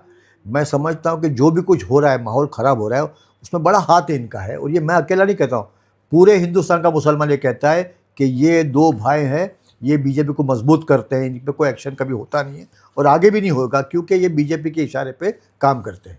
इससे भाई आपको लगता है अभी मुसलमानों को कांग्रेस को सपोर्ट नहीं करना चाहिए, बहुत वीक पार्टी हो गई है? बिल्कुल नहीं करना चाहिए। मैं बार बार कहता हूँ कि हमेशा आपने बीजेपी के डर से कांग्रेस को वोट दिया है, बीजेपी को हराने के लिए आपने यूबीटी को वोट दिया। अब ये बंद कर दीजिए। आपके पास एक अच्छा चॉइस है, समाजवादी पार्टी एक सेकुलर। देखिए, मैं अखिलेश यादव जी के बारे में कहता हूँ कि मैं उनसे मिल के आया। वो पढ़े लिखे हाईली क्वालिफाइड आदमी हैं। उनकी सोच, उनकी समझ, उनका इंटेलिजेंस, उनका सेंस ऑफ ह्यूमर इतना अच्छा है कि मैं समझता हूँ कि कुछ सालों बाद आप ये समझोगे कि ये नेक्स्ट प्राइम मिनिस्टर है, अगर ये पार्टी बढ़ती है आगे। अभी आज देखिए, 3rd लार्जेस्ट पार्टी है, हिंदुस्तान की 3rd लार्जेस्ट यही पार्टी सब है। मक्खन लगा के सामने उनको नहीं कुछ एग्री करवाइए मैं कि भाई, अरे वाह, अखिलेश जिंदगी भाई में थोड़ा उठ गए, अरे यार ये क्या बोल रहा है, मेरे पार्टी के लोग आज तक मुझे नहीं बोल रहे और ये देखिए, सुबह ही महाराष्ट्र से आके। जिंदगी में पहली बार उनसे मुलाकात किया मैंने, मेरे साथ 10 लोग थे। वो सब इतने इम्प्रेस हुए कि यार कितना डिसेंट आदमी, कितना चेहरे पे मुस्कुराहट, सेंस ऑफ ह्यूमर, और मतलब उनकी लैंग्वेज इंग्लिश और हिंदी और बोलने का अंदाज, और 200-250 प्रेस वाले से बात कर रहे थे। क्या लेके आए सुबह, बताओ क्या डील हुई? कोई कुछ तो डील हुई नहीं। होगी। नहीं, ये है कि मुझे कौम के लिए काम करना है। मैं अपनी पूरा खून पसीना एक कर दूंगा, समाजवादी पार्टी को बहुत मजबूत करूंगा। और जो डुप्लीकेट लीडर हैं, जो सिर्फ इसलिए लीडर हैं कि उनको एक आसान एरिया मिल गया और अपने बॉस को मस्का मार के एडजस्ट हो गए, और आज वो गाड़ी चल रही है क्योंकि सामने कोई ऑपोजिशन नहीं था ना। अब ऑपोजिशन होगा यूसुफ अब्रानी की शक्ल में। अब उनको मालूम पड़ेगा कि इलेक्शन क्या होता है, जीत क्या होती है और ये हार क्या होती है। अभी मुझे किसी ने कहा कि एक एमएलए ने कहा है कि मैं 30 करोड़ खर्चा करूंगा कॉरपोरेशन में, समाजवादी पार्टी को आगे नहीं आने दूंगा। मेरा 300 करोड़ खर्चा करना, हमारी कौम के बारे में तुम्हारी जो इमेज है कि ये कौम पैसा दे के वोट देती है, अब ये पैसा लेके वोट नहीं देगी, पैसा तुमसे लेगी, वोट हमको देगी। है ना, पैसा लेगी जरूर। नहीं, अगर लेती भी है तो अभी हमारे गली मोहल्ले के बच्चे पैसा लेते हैं, लेकिन जो घर से वोटर निकलता है वो पैसा लेता नहीं है, वो जाके सोच समझ के वोट दे के आता है। क्योंकि मैं भी काफ़ी इलेक्शन लड़ चुका हूँ ना, मुझे मालूम है कि यहाँ ये बिल्डिंग, ये इलाके से वोट मिलने वाला है और मिलेगा, चाहे कितना ही पैसा दो उनको, वो अपने वोट का सौदा नहीं करेगा। लेकिन गली मोहल्ले के बच्चे थोड़ा मज़े करने के लिए, एक रात को एंजॉय करने के लिए करते हैं, जो गलत कल्चर है, जो नहीं होना चाहिए। हमारे वक्त में तो ये पैसे की बात ही थी नहीं। यशो भाई, आप इस बात को मानते हैं कि छत्रपति शिवाजी महाराज जब मराठा की लड़ाई लड़ रहे थे महाराष्ट्र में, तो मुसलमान भी उनके साथ थे, सेक्युलर मतलब लोग थे? शिवाजी महाराज के बारे में आप पढ़ो कि उनके करीब के लगभग लोग मुसलमान थे, सिपह सालार वगैरह, और वो बड़ी इज्जत करते थे। मैं एक छोटी सी बात कहता हूँ कि एक बार किसी जंग में किसी को अरेस्ट करके लाए, तो वो लेडी थी, औरत थी, वो मुस्लिम औरत थी। तो बोले ये कौन है? तो बोले हमने इनको अरेस्ट किया है, वहाँ गिरफ्तार करके ले गया है, तो ये मुसलमान है। तो बोले इसको पर्दा कराओ पहले। और वो इतनी खूबसूरत औरत थी, वो बोले कि तू मेरी माँ के बराबर है, काश मैं तेरे पेट से पैदा होता तो इतना खूबसूरत होता मैं भी। तो वो बड़ी इज्जत करते थे मुसलमानों की। तो इसी से लग के दूसरा सवाल है, एम्परर अकबर, मुगल बादशाह, उनका क्या था? देखिए, वो मुगलों का क्या था? वो बादशाह थे, वो कोई कौम के ठेकेदार नहीं थे, या कौम के प्रीचर नहीं थे, या वो इस्लाम फैलाने नहीं आए थे, वो हुकूमत करने आए थे। अकबर के बारे में तो ये उन्होंने दीन इलाही शुरू किया था। नहीं, चलो अकबर से आगे आते हैं, टीपू सुल्तान की बात करते हैं, जिन्होंने ब्रिटिश से लड़ाई टीपू लड़ी। सुल्तान उनके ने साथ उनके साथ नॉन मुस्लिम थे, साथ में थे, और इन्होंने हिंदुस्तान को आज़ाद करने में सबसे पहला उनका। मेरा सवाल ये है कि नॉन मुस्लिम जो थे वो उनको ज्वाइन किए थे टीपू हाँ। सुल्तान। कौन थे? देखिए नॉन मुस्लिम काफ़ी थे उनके आजू बाजू, जैसा शिवाजी महाराज के साथ में थे ना मुसलमान, उस तरह थे। वो बादशाह थे, उनको मज़हब से कोई इतना ज़्यादा वो मज़हब को फैलाने नहीं आए थे। मैं ये कहूँगा कि औरंगज़ेब के बारे में ये है कि जो जितने मंदिर बने उस वक्त में, तो एज अ रूलर उनको फाइनेंस करने की उनकी जिम्मेदारी थी। तो फाइनेंस किया उनको। एक हिंदू रानी का मतलब एक किसी मंदिर में वो किया गया था, उनसे बदतमीजी की गई थी, तो वहाँ उस मंदिर को डैमेज किया गया था, तो उनको मंदिर को बनाने के लिए उन्होंने पैसा दिया। और ये हिस्ट्री है कि औरंगज़ेब के दौर में जितना हिंदुओं को जॉब मिला, जितना काम मिला, जितनी भर्ती हुई, वो आज तक कभी ऐसा नहीं हुआ किसी बादशाह के ज़माने में। तो उनकी बड़ी अच्छी इमेज थी। वो अपनी कमाई से अपना जो कुरान शरीफ लिखते थे या जो टोपी बनाते थे, उससे अपना घर का खाना पीना खाते थे और रोज़ी कमाते थे। वो एकदम नॉन करप्ट बादशाह थे। ठीक है, यानी शिवाजी महाराज के टाइम पे हिंदू नॉन मुस्लिम या मुस्लिम साथ में थे, यहाँ पे औरंगज़ेब के साथ में भी इन्होंने अच्छा काम किया। या अकबर महाराज है, अकबर मुग़ल बादशाह है, दूसरे जो मुग़ल बादशाह हैं उनके साथ भी हमारा ना ये सब थे, उनके सिपह सालार थे। हाँ तो मुसलमान बीजेपी में जाने से आप लोग क्यों रोकते हो? हाँ, सुनिए, जो पार्टी एक मस्जिद को तोड़ती है या उस तोड़ने में आगे आगे रहती है, बाबरी मस्जिद, जो पार्टी तुम्हारे शरीयत में दखल देती है, जो पार्टी तुम्हारे 3 तलाक के मसले को उठाती है, जो तुम्हारे वफ़ की प्रॉपर्टी पे तुम्हारे ऊपर अटैक करती है, जो पार्टी ये कहती है कि आपका वोट नहीं चाहिए, जो पार्टी किसी तुम्हारे मुसलमान को टिकट देती नहीं पूरे हिंदुस्तान में, उसको मुसलमान को वोट क्यों देगा? तुमको इतनी नफ़रत हमसे है तो हमको तुमसे कौन सी मोहब्बत है? तो वैसी पार्टी जो खुल कर कहे, मोदी जी ने खुलकर कहा है कि मैंने आज तक टोपी नहीं पहनी, किसी इफ्तार पार्टी में नहीं गया। अच्छा है ना, चूरन नहीं दे रहे मुस्लिम नेताओं की नहीं तरह? तो अच्छा है ना, तो हम तो साफ साफ मुस्लिम नेताओं की तरह चूरन तो नहीं दिया ना? देखिए, उन्होंने कहा कि मैंने आपकी कांग्रेस की तरह मुसलमानों को लॉलीपॉप तो नहीं दिया ना? उन्होंने उनका ये कहना कि मैं किसी मुसलमान को मैंने टिकट नहीं दी, ओपनली बोल रहे हैं। कभी इफ्तार पार्टी में नहीं सर, मैं गया, सियासत कभी नहीं टोपी है। नहीं पहनी, तो ठीक है मत पहनो, तुमको कौन मजबूर करता है, लेकिन हमने आपको वोट भी कभी नहीं दिया और कभी देंगे भी नहीं। तो वही कह रहा हूँ बिल्कुल सौदा है, साफ सौदा है, एकदम खुला है। आप मुझसे नफरत करोगे तो मैं आपसे मोहब्बत क्यों करूं? पहल कौन करेगा? उन्होंने तो बीच में बोला था कि मुसलमान जाओ एक बीजेपी के बार- ऑफिस पे। एक बार- उस स्टेटमेंट को आप कैसा नहीं, लेते हो एक बार- कि मुसलमान आओ बीजेपी के ऑफिस पे कब्जा करो? एक बार आप इलेक्शन जीत गए, आप प्राइम मिनिस्टर बन चुके, आप मुख्यमंत्री बन चुके, तो पूरी जनता आपकी जनता रहती है। आप बाद में हिंदू मुस्लिम नहीं कर सकते हो, वही मैं कह रहा काम हूँ ना, सबका उन्होंने करना कहा चाहिए। था, उन्होंने इन्विटेशन दिया था, एक स्पीच थी इलेक्शन के दौरान कि मुसलमान लोग जाइए हमारे बीजेपी, कौन रोका है आपको, बीजेपी ऑफिस पे कब्जा कर लीजिए। उस पर आपका क्या कहना है? उस टाइम तो आप नहीं बोले कि चलो मुसलमान यार अपन जाके मिल लेते नहीं, काय के लिए? सुनिए, ये जो इलेक्शन हुआ था यूपी का, उसमें उन्होंने कब्रस्तान, शमशान, हिंदू मुस्लिम, दाढ़ी टोपी और अपने लिबास से तुम पहचान लोगे, ज़्यादा बच्चे पैदा करने वाले, ये सब तो हमारे खिलाफ बात करोगे। तुम्हारी भैंस लूट लेंगे, तुम्हारा घर छीन लेंगे, तुम्हारे खेत छीन लेंगे, तुम्हारा मंगलसूत्र ले लेंगे वो लोग। तुम ऐसी बात करोगे तो मुसलमान तुमको वोट क्यों देगा?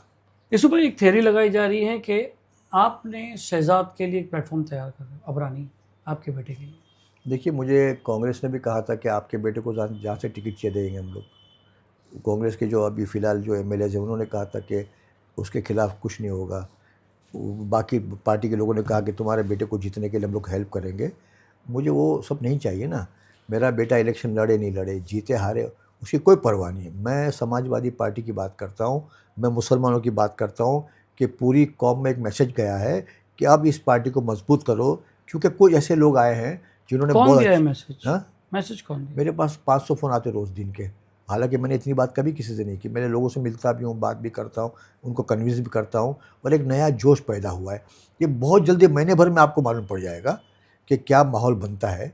हमने तो अभी खाली पार्टी में शामिलियत की, उसके बाद कोई काम ही शुरू नहीं किया। शहजाद अबरानी को आप कैसा देखते हो आगे फ्यूचर में एज अ लीडर? देखिए, मैं समझता हूँ कि बहुत ही नेक लड़का है, नमाजी परहेजगार है, और अपना बिजनेस करता है, हलाल कमाता है, कोई हराम की तरफ दिखता भी नहीं है, और कोई मतलब मुझे लगता नहीं कि कोई गलत काम वो कर सकता है। तो क्या इतनी सादगी जो है पॉलिटिक्स में काम आती है? नहीं, सुनिए, अगर सादगी है और सियासत में काम नहीं चला उसका तो नहीं, कोई बात नहीं, लेकिन वो अपना कैरेक्टर चेंज नहीं करेगा, अपना कंडक्ट चेंज नहीं करेगा, वो ईमानदारी से काम करेगा, किसी को अच्छा लगे बुरा लगे। आज हम लोग काफ़ी देखते हैं ना, उसका जो सेवा चला रहा है वो तो किस तरह चला रहा है, किस तरह लोगों से बात करता है, उसका बिहेवियर कैसा है। तो ऐसा मतलब सिर्फ शहजाद की नहीं, चाहे कोई भी हमारी कौम का आदमी हो, बहुत पढ़े लिखे लोग हम मुझसे कांटेक्ट कर रहे हैं, हम लोग ने इस बार आप देखना कि जितने लोग होंगे ना कल इलेक्शन लड़ेंगे ना, वो पढ़े लिखे होंगे, क्वालिफाइड होंगे, चाहे कमज़ोर पैसे से कमज़ोर होंगे। तो अगर कौम पैसा देखेगी और मतलब लोग पैसा देख के वोट देंगे तो नहीं पॉसिबल है। लेकिन अगर देखेंगे ईमानदार है, कौम के लिए काम करेगा, कौम का फ़ायदा पहुंचेगा, और ख़ास करके मुंबई पे हमारा कब्ज़ा होगा।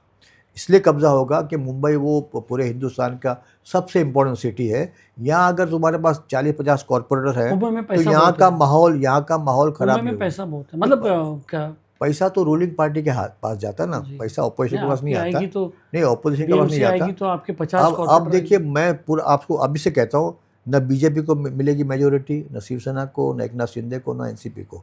ये हमारी मजबूरी होगी। हमको हमारा वोट हासिल करना, हमारे सपोर्ट से महापौर बनना उनकी मजबूरी होगी। वो हम लोग करेंगे ताकि बॉम्बे का माहौल इतना अच्छा खूबसूरत होगा, फिर मालूम पड़ेगा कि हिंदू मुस्लिम साथ में किस तरह रहते हैं। जो देश का माहौल है कैसा अच्छा होना चाहिए, यहाँ से मैसेज जाएगा। मैं एक सवाल करता हूँ, थोड़ा सवाल लंबा है, आपका जवाब बहुत छोटा होगा उसमें। केशव अग्रवाल ने एक प्लॉटिंग चालू की, उनको इलेक्शन की टिकट नहीं मिली, खामोश रहे कि शायद इलेक्शन के बाद मुझे कुछ मिले। हो गई पार्टी की जो है, पार्टी पिट गई, बीजेपी मेजोरिटी में आ गई, अपोजिशन कुछ भी नहीं रहा। इस अग्रवाल ने एक और प्लॉटिंग चालू की कि यार अब मैं क्या करूँ, मेरा बेटा है, मेरे को कुछ तो करना पड़ेगा, कांग्रेस तो ख़त्म हो गई। उस प्लॉटिंग के तहत आपने आहिस्ते आहिस्ते, मैं सवाल में बोला बहुत लंबा है, आपने प्लॉटिंग चली, मैं सब जगह ये बात चल रही है, मैं उसको मिला के बता रहा हूँ। तो जैसे ABCD अलग रहता है और अलग अलग वर्ड्स बना के बनते ये 24 सही है। तो फिर बाद में आपने ये प्लॉटिंग चालू किया, आपने आहिस्ते आहिस्ते अपने लोगों को समाजवादी में ज्वाइन किया। सब में पहले आपने काम किया रईस शेख और अबू हाशिम आज़मी को मिलाने का, ताकि आप अबू हाशिम आज़मी की गुड बुक में आ जाओ। फिर उसके बाद आपने वो मिलाने के बाद आहिस्ते आहिस्ते अबू हाशिम आज़मी से दोस्ती बढ़ाई। उसके बाद फिर आपने जो है अपने लोगों को डालने दिया, जैसे ज़ेबा मलिक है जो साबो सिद्दीकी प्रिंसिपल है, सईद खान साहब है, आपके लोगों को आहिस्ते आहिस्ते पार्टी में एडमिशन कराया। फाइनली यूसुफ अबरानी जो है एक बहुत ही पॉलिटिकल और एम्बिशियस मूव लेके मैदान में उतरा। देखिए, कान पकड़ सकता नहीं, आपका जवाब। कान यूँ पकड़ सकता हूँ ना, मैं यूँ नहीं पकड़ूंगा ना कान। मुझे एनसीपी की ऑफर थी चेयरमैनशिप की, मैं बन जाता। तो कौम आपको वो नहीं करती। नहीं, सुनिए ना, हाँ, कौम का भरोसा नहीं। जब उन्होंने ना देखिए, बाबा सिद्दीकी के टाइम पे बोला, नहीं मेरा एक मेरा भी बोल लीजिए, मैंने भी बोला कि कौम आपको करने नहीं थी, मगर नहीं, कौम तो बाबा सिद्दीकी के टाइम पे कोई ऑब्जेक्शन नहीं लिया, जीशान सिद्दीकी के टाइम पे भी कोई ऑब्जेक्शन लिया।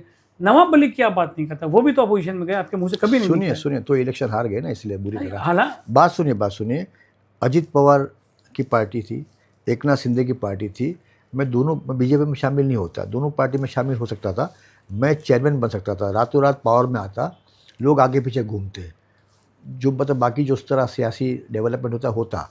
लेकिन मैंने इसलिए कहा कि कठिन रास्ता चुना मैंने। मुझे एक सीट हासिल करने के लिए अपने बेटे के लिए इतना लंबा काम नहीं करना पड़ा। मैं ताकत रखता हूँ कि मेरे बेटे को कहीं से भी खड़ा करता, मैं जिता के लाता, लेकिन वो नहीं करना। मुझे पूरी पार्टी चाहिए, पूरा एक 70-80 का ग्रुप चाहिए जो पूरी कौम के लिए काम करेंगे। और आप देखना कुछ दिनों में आपको मालूम पड़ेगा कैसे कैसे लोग साथ में हैं और क्या क्या मेहनत हो रही है। मैं अकेला नहीं, कौम के लोग मेहनत करेंगे। अंधेरी, जोगेश्वरी, कुर्ला, मलाड, मालोनी, तो ये तुम्हारा बैंड्रा, वर्सोवा। जैसे आप एमआईएम को इल्ज़ाम लगा रहे हैं कि मुसलमानों के वोट काट रहे हैं, आप ही भी तो कांग्रेस के मुसलमानों के वोट काट दोगे। अरे हम लोग जीत के आएंगे, इल्ज़ाम तो जब लगेगा जब किसी और को जिताएंगे ना। 70-80 सीट जीत कर आएंगे, ये मैं दावा कर रहा हूँ। आज 150 सीट पे कॉन्टेस्ट करेंगे, इसकी परमिशन लेकर आया हूँ मैं कि हम लोग 150 सीट लड़ेंगे और 70-80 सीट जीतेंगे, ये दावा है मेरा। और इस बार पहली बार सब मुस्लिम, ओबीसी, दलित पहली बार मिलकर वोट देंगे। आज से हम आपके नाराज़ होने की वजह हमारे पास दूसरी आई है सुबह।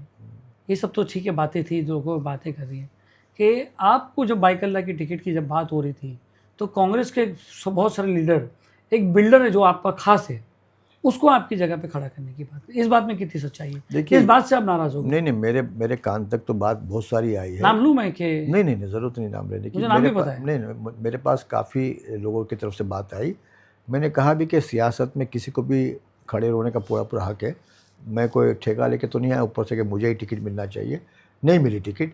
मैं ये कहता हूँ कि जो आदमी पॉलिटिकली मैच्योर्ड है, जिसने सियासत में काम किया है और जो मजबूती से आगे बढ़ सकता है, जिसका अच्छा ट्रैक रिकॉर्ड है, उसको आप टिकट नहीं दोगे। सिर्फ इसलिए टिकट नहीं दोगे कि हमारी जगह नहीं आ जाए या हमको रिप्लेस नहीं कर दे या हमको अपनी इनसिक्योरिटी फील कंपटीशन नहीं हो।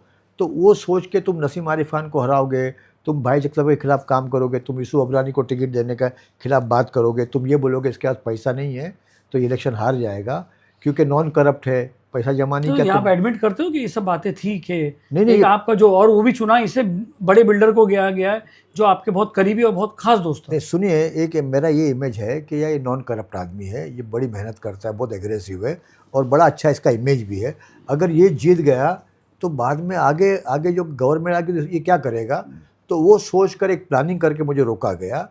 और ये बात सबको मालूम है, इवन हमारे उलमाए दीन, हमारे जो बाकी पॉलिटिकली मैच्योर लोग हैं जो एक्टिव हैं, उनको मालूम है कि मुझे पर्पसली, अब देखिए भाई जगताप पार्टी के प्रेसिडेंट हैं, उनको टिकट नहीं मिलना चाहिए, नसीम आरिफ खान जो मंत्री था उनको टिकट नहीं मिलना चाहिए, यूसुफ अबरानी को टिकट नहीं मिलना चाहिए। तो ये तो आपने पार्टी कमज़ोर करने के लिए किया ना, तो आपने अपने हाथ से पार्टी अच्छा, जो कमज़ोर वो आपका की, बिल्डर अपना दोस्त, फ़ायदा देख कर। आपका जो बिल्डर दोस्त है जो आपके अगेंस्ट में खड़े होने के कैसे तैयार हो गया, क्यों आपके अंडर में नहीं रहा वो? देखिए मुझे पता नहीं है कि क्या बात हुई, क्या प्लानिंग हुई, क्यों किया गया, कैसे किया गया, मुझे कोई जानकारी नहीं थी। मुझे तो आखिरी दिनों में मालूम पड़ा कि इसमें हमारी पार्टी के लोगों का ही हाथ था।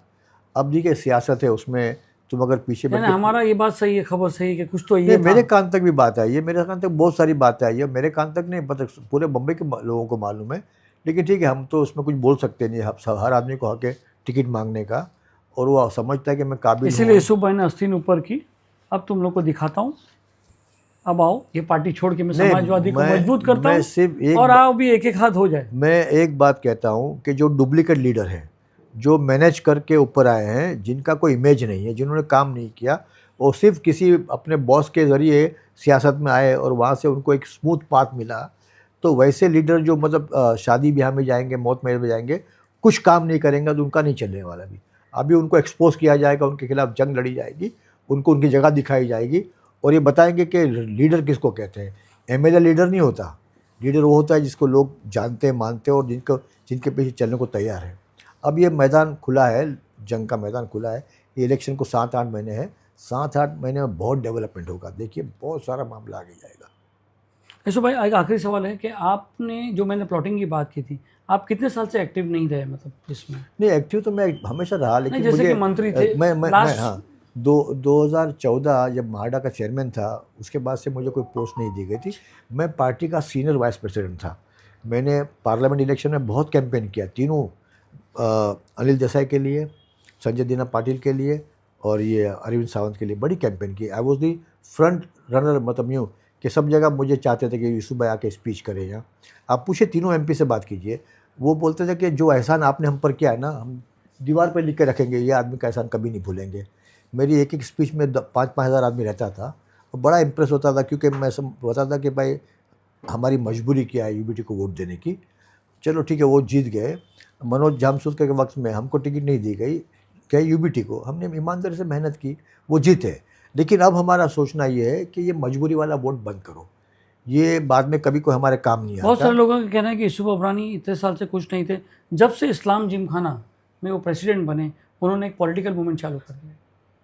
नहीं माशाल्लाह, जिमखाना में आने के बाद तो मैंने कम से कम 100 एनजीओ को मजबूत किया, 100 एनजीओ को, डेफ एंड डम, ब्लाइंड, फिज़िकली हैंडीकैप, और ऐसी जो जेलों से बच्चों को छुड़ाने की बात है, एजुकेशन की बात है, ये सब जितनी संस्थाएं आज काम करती है ना, सब में बड़ा रोल है मेरा। आप बात कर लीजिए, ग्लोबल केयर फाउंडेशन से बात कीजिए, आप एएमपी से बात कीजिए, आप ये जो बाकी मूवमेंट चल रहा है डेफ एंड डम का, जो ब्लाइंड्स हैं उनके बारे में, उनकी संस्था से बात कीजिए, कितना हेल्प किया उन्होंने। मुझे कोई इसमें फ़ायदा नहीं हो रहा था, लेकिन कौम का काम हो रहा था, हमारे लोगों का काम हो रहा था। आज अल्हम्दुलिल्लाह इस्लाम जिमखाना में कहीं से भी कोई आता है, पूरे महाराष्ट्र से, बॉम्बे से, उनको पूरी हेल्प करता हूँ। हमने मराठाओं को बुलाया, ताकि दावत अपना पॉलिटिकल प्लेटफॉर्म जो है, 12 साल में ऐसे तो भाई मेरी नहीं, बात नहीं। नहीं है, ये तो लोग ऐसा कहते हैं ना, तो मैं तो देखिए खाली आपके सामने प्रेजेंट करता हूँ। माशाल्लाह अल्हम्दुलिल्लाह आपकी दुआ है कि इतना अच्छा इमेज है कि लोग समझते हैं कि यहाँ जाके मेरा काम हो जाएगा, तो आज भी काम होता है। मेरे पास कोई पॉलिटिकल पावर नहीं है, लेकिन कोई खाली हाथ जाता नहीं मेरे पास से, वो ये कोई मेरा कमाल नहीं है, अल्लाह का रहमो करम है कि हम लोग वो काम कर पाते हैं। मेरा एक फ़ोन कहीं भी गया कि भाई इनको हेल्प करो, तो कोई आदमी ना नहीं बोलेगा, चाहे कहीं से भी आया कोई। आज देखिए ज़कात सेंटर इंडिया, उसका मूवमेंट शुरू किया हमने, ज़बरदस्त ज़कात जमा की, आज काफ़ी लोगों को बिज़नेस हो रहा है, ज़कात लेने वाला ज़कात देने वाला बन रहा है। आबिद ग्लोबल केयर फाउंडेशन का जो है उसको मालूम करो, 1200 लोग छूटे जेल से। आप एएमपी से मालूम करो, 52 ब्रांचेज हो गए उसकी पूरे इंडिया में। तो ये सब हमारा मिला जुला काम ज़कात का है। मूवमेंट आपका अच्छा था। हाँ, मैंने इमाम और मौज़िन के लिए मूवमेंट वो चलाया आप मूवमेंट, बोल रहे हैं, तो इसमें कौन लेट सा मी हैव द प्रिविलेज, हाँ। Let me have the privilege. So भाई, आपके सारे कामों में से मेरे को जो इमाम साहब के लिए आपने जो मुद्दा उठाया, जो कौम में वो मुद्दा करने की ताकत ही नहीं है, बात करने की ताकत है, आपने उस मुद्दे को उठाया, आपने पॉलिटिकली उठाया, दिल में था या जो भी था, आप जाने अल्लाह जाने, मगर उस मूवमेंट से बहुत सारे इमामों को फ़ायदा हुआ है और बहुत सारे लोग भी जागे। नहीं, रमज़ान के महीने में तरावी के बाद आया और मैंने एक वीडियो जारी किया कि इमाम का 10,000, मौज़िन का वो 8,000, मूवमेंट आपका ये वाकई बहुत में। गलत है। आप रमज़ान के महीने में हो, आप रोज़े में आप तरावी पढ़ते हो, तिलावत करते हो, जाके कुछ अपने हाथ से रख दो उनके हाथ में ना। तो मुझे इन्फॉर्मेशन है कि जहाँ 20,000 मिलता था वहाँ लाख लाख तो 2-2 मुझे लाख। आपका एक ही बी फ्रैंक, आप बुरा नहीं लगा, मुझे ये मूवमेंट आपका नॉन पॉलिटिकल लगा कि नहीं यार, ये मूवमेंट जरा है सुबह का, अच्छा, ये अच्छा है। जेल से छुड़ाने वाला मूवमेंट, ठीक है, आप एक उसमें क्या ऑर्गेनाइजेशन, अच्छा एजुकेशन देना, इंटरव्यू मैं ले रहा, आपने नहीं नहीं एजुकेशन देना, एजुकेशन के लिए स्कूल में एडमिशन कराना, उसको फीस भरना, यूनिफॉर्म देना, किताब देना, उसमें कौन सा पॉलिटिकल फायदा जैसे है? आप, तो मैंने मैं करूं क्या? मैंने देखा आप इतनी सारी एनजीओज को वहाँ पर रखे हो, सबको काम कर रहे हो, मैंने सुना बहुत सारा डिस्काउंट देते हैं आपको। मैंने एक प्रेस कॉन्फ्रेंस में भी आपसे सब बात कर रहे थे, देखिए, सुपर डिस्काउंट बहुत देते हैं। बहुत पहले की बात है, किसी मुस्लिम लीडर ने कहा था कि यार मुसलमान बैठ के कहाँ बात करेगा, कहाँ जमा होएगा, कोई जगह ही नहीं है। मुझे मौका मिला इस्लाम जिमखाना में, तो मैंने, हमारा कॉन्फ्रेंस रूम ऊपर का हॉल है, जो पब्लिक के लिए काम करेगा, जो नेक काम करेगा, उसको 50% डिस्काउंट दूंगा मैं। अल्हम्दुलिल्लाह 200 फंक्शन होते साल में, 200 फंक्शन, तो ये जो और आपकी हर कौम के, हिंदू, मुस्लिम, सिख, ईसाई, हर कौम के। कल फंक्शन था, उसमें 70% हिंदू थे। आज यूबीटी की मैचेस हो रही है वहाँ, क्रिकेट मैचेस हो रही है, एक नाथ शिंदे साहब की मैचेस हो रही है, बीजेपी की मैचेस हो रही है। हमने सबको खुला रखा है, वहाँ हिंदू मुस्लिम कुछ नहीं है। हमारी क्रिकेट टीम, इस्लाम जिमखाना की ए टीम, उसमें 11 प्लेयर हैं, 9 हिंदू हैं उसमें। तो हमारे पास ये सब चलता नहीं है। टैलेंटेड है, उसमें टैलेंट है, वो अच्छा खेलता है, वो आगे बढ़ेगा तो टीम में खेलेगा वो। बिलियर्ड्स का भी आपका है। बिलियर्ड्स के अंदर तो हम लोग Asian champion, world champion, state champion, सब हमारे मेंबर है, हमारे यहाँ से मेरे ही है। बोलने का मतलब था, आप जब इतना सारा डिस्काउंट सबको दे देते हो, तो क्योंकि पॉलिटिकल रिलेशन में करना पड़ता है, तो आपकी कमेटी, आपके मेंबर्स लोग वो ऑब्जेक्शन नहीं लेते, अरे भाई ऐसा क्यों कर रहे हो? देखिए, वो जानते हैं कि यह बड़ा नेक काम है। आप बताओ कि 131 साल हुए जिम खाने को, 131 साल। उस जिम खाना से एक 5 रुपया किसी को फ़ायदा नहीं हुआ था। आज हम लोग राशन बांटते हैं, कोरोना में खाना बांटा हमने। राशन तो मोदी जी ने भी दिया हम। नहीं, तो मैं जिम खाना की बात करता हूँ ना, जहाँ चैरिटी का कोई कॉन्सेप्ट था ही नहीं। 131 ईयर्स में पहली बार मैंने वहाँ से खाना शुरू किया, राशन शुरू किया, यतीमों को खाना भेजना, मदरसा चला रहा हूँ। कैंसर के लोगों को हम लोग हेल्प करते हैं, यतीम खाने को हेल्प करते हैं। वहाँ उनके बड़े बड़े गले रखे गए उनके लिए।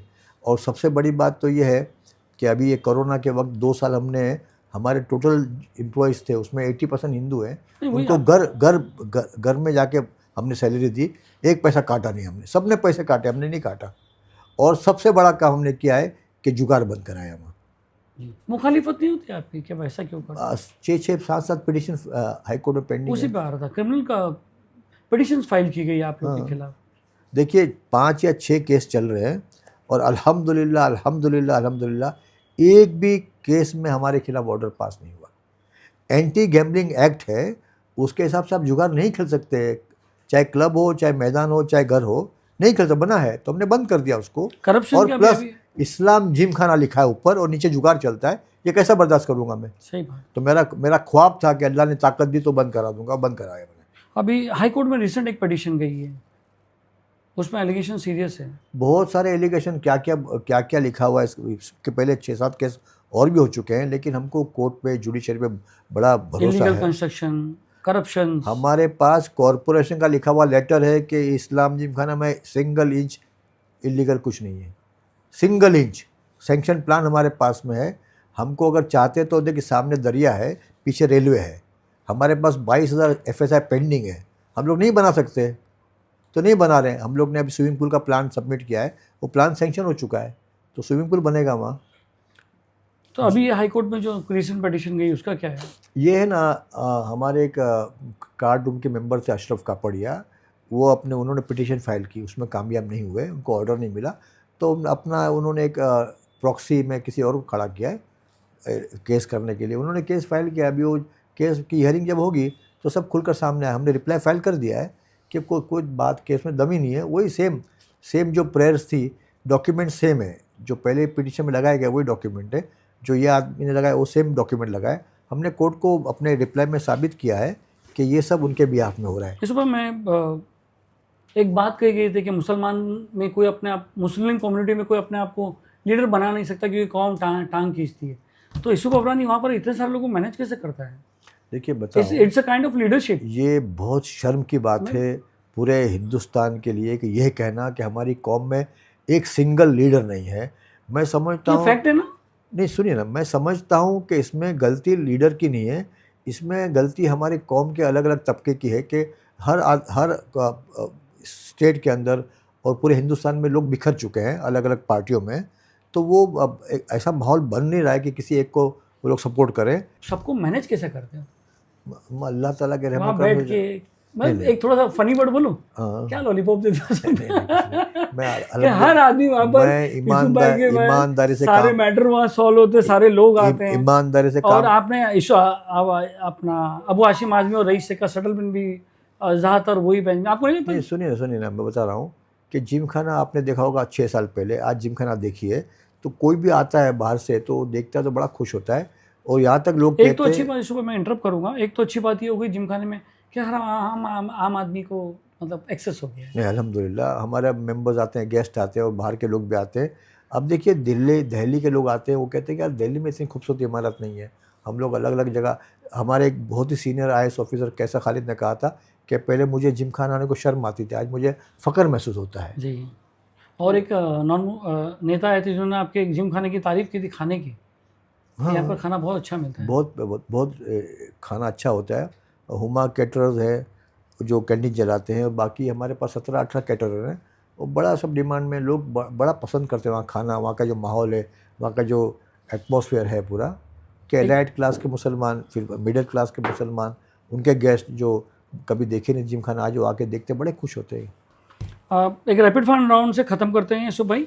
कांग्रेस या SP पूछूंगा तभी आप समाजवादी बोलोगे, समाजवादी है ना? अभी आखिरी सांस तक समाजवादी। अखिलेश, राहुल गांधी, दोनों प्यारे नेता हैं, एक दोनों चॉइस नहीं, उसमें रैपिड राउंड में एक देखिए नो एक्सप्लेनेशन। देखिए कांग्रेस पार्टी पूरे देश में है, अभी आधे देश से ख़त्म हो चुकी है, आधे देश में ख़त्म हो चुकी है। बताया पहले आपको, वेस्ट बंगाल, गुजरात, यूपी, बिहार, सुनिए ना। तो अभी अखिलेश यादव का चांसेस ज़्यादा बेटर लगते हैं क्योंकि वहाँ 3rd लार्जेस्ट पार्टी है हिंदुस्तान की, और 39 MPs चुन कर आए हैं एक स्टेट से। और ये बात मशहूर है कि जो यूपी में जीतता है वही PM बनता है। तो अखिलेश यादव। मोदी जी या अखिलेश? अखिलेश यादव। अभी तो आप अखिलेश ही बोल हाँ रहे हैं सब। बिल्कुल, और क्या बोले। ठीक, रईस से क्या अबू हाशिम आजमी?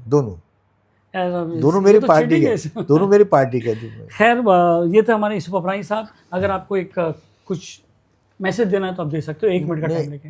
देखिए, आपने हमेशा मजबूरी में वोट दिया है, कभी कांग्रेस को, कभी UBT को, कभी किसी और पार्टी को। अब आपको वोट देना है समाजवादी पार्टी को। देखिए, अगर पूरा बम्बई मेरी बात सुनता है, उसके बाद महाराष्ट्र में हम जाएंगे, तो आपको एक बड़ी मजबूत पार्टी मिलेगी जो आप सोचते हो वैसा माहौल बना के रखेगी और कौम का बड़ा काम होगा।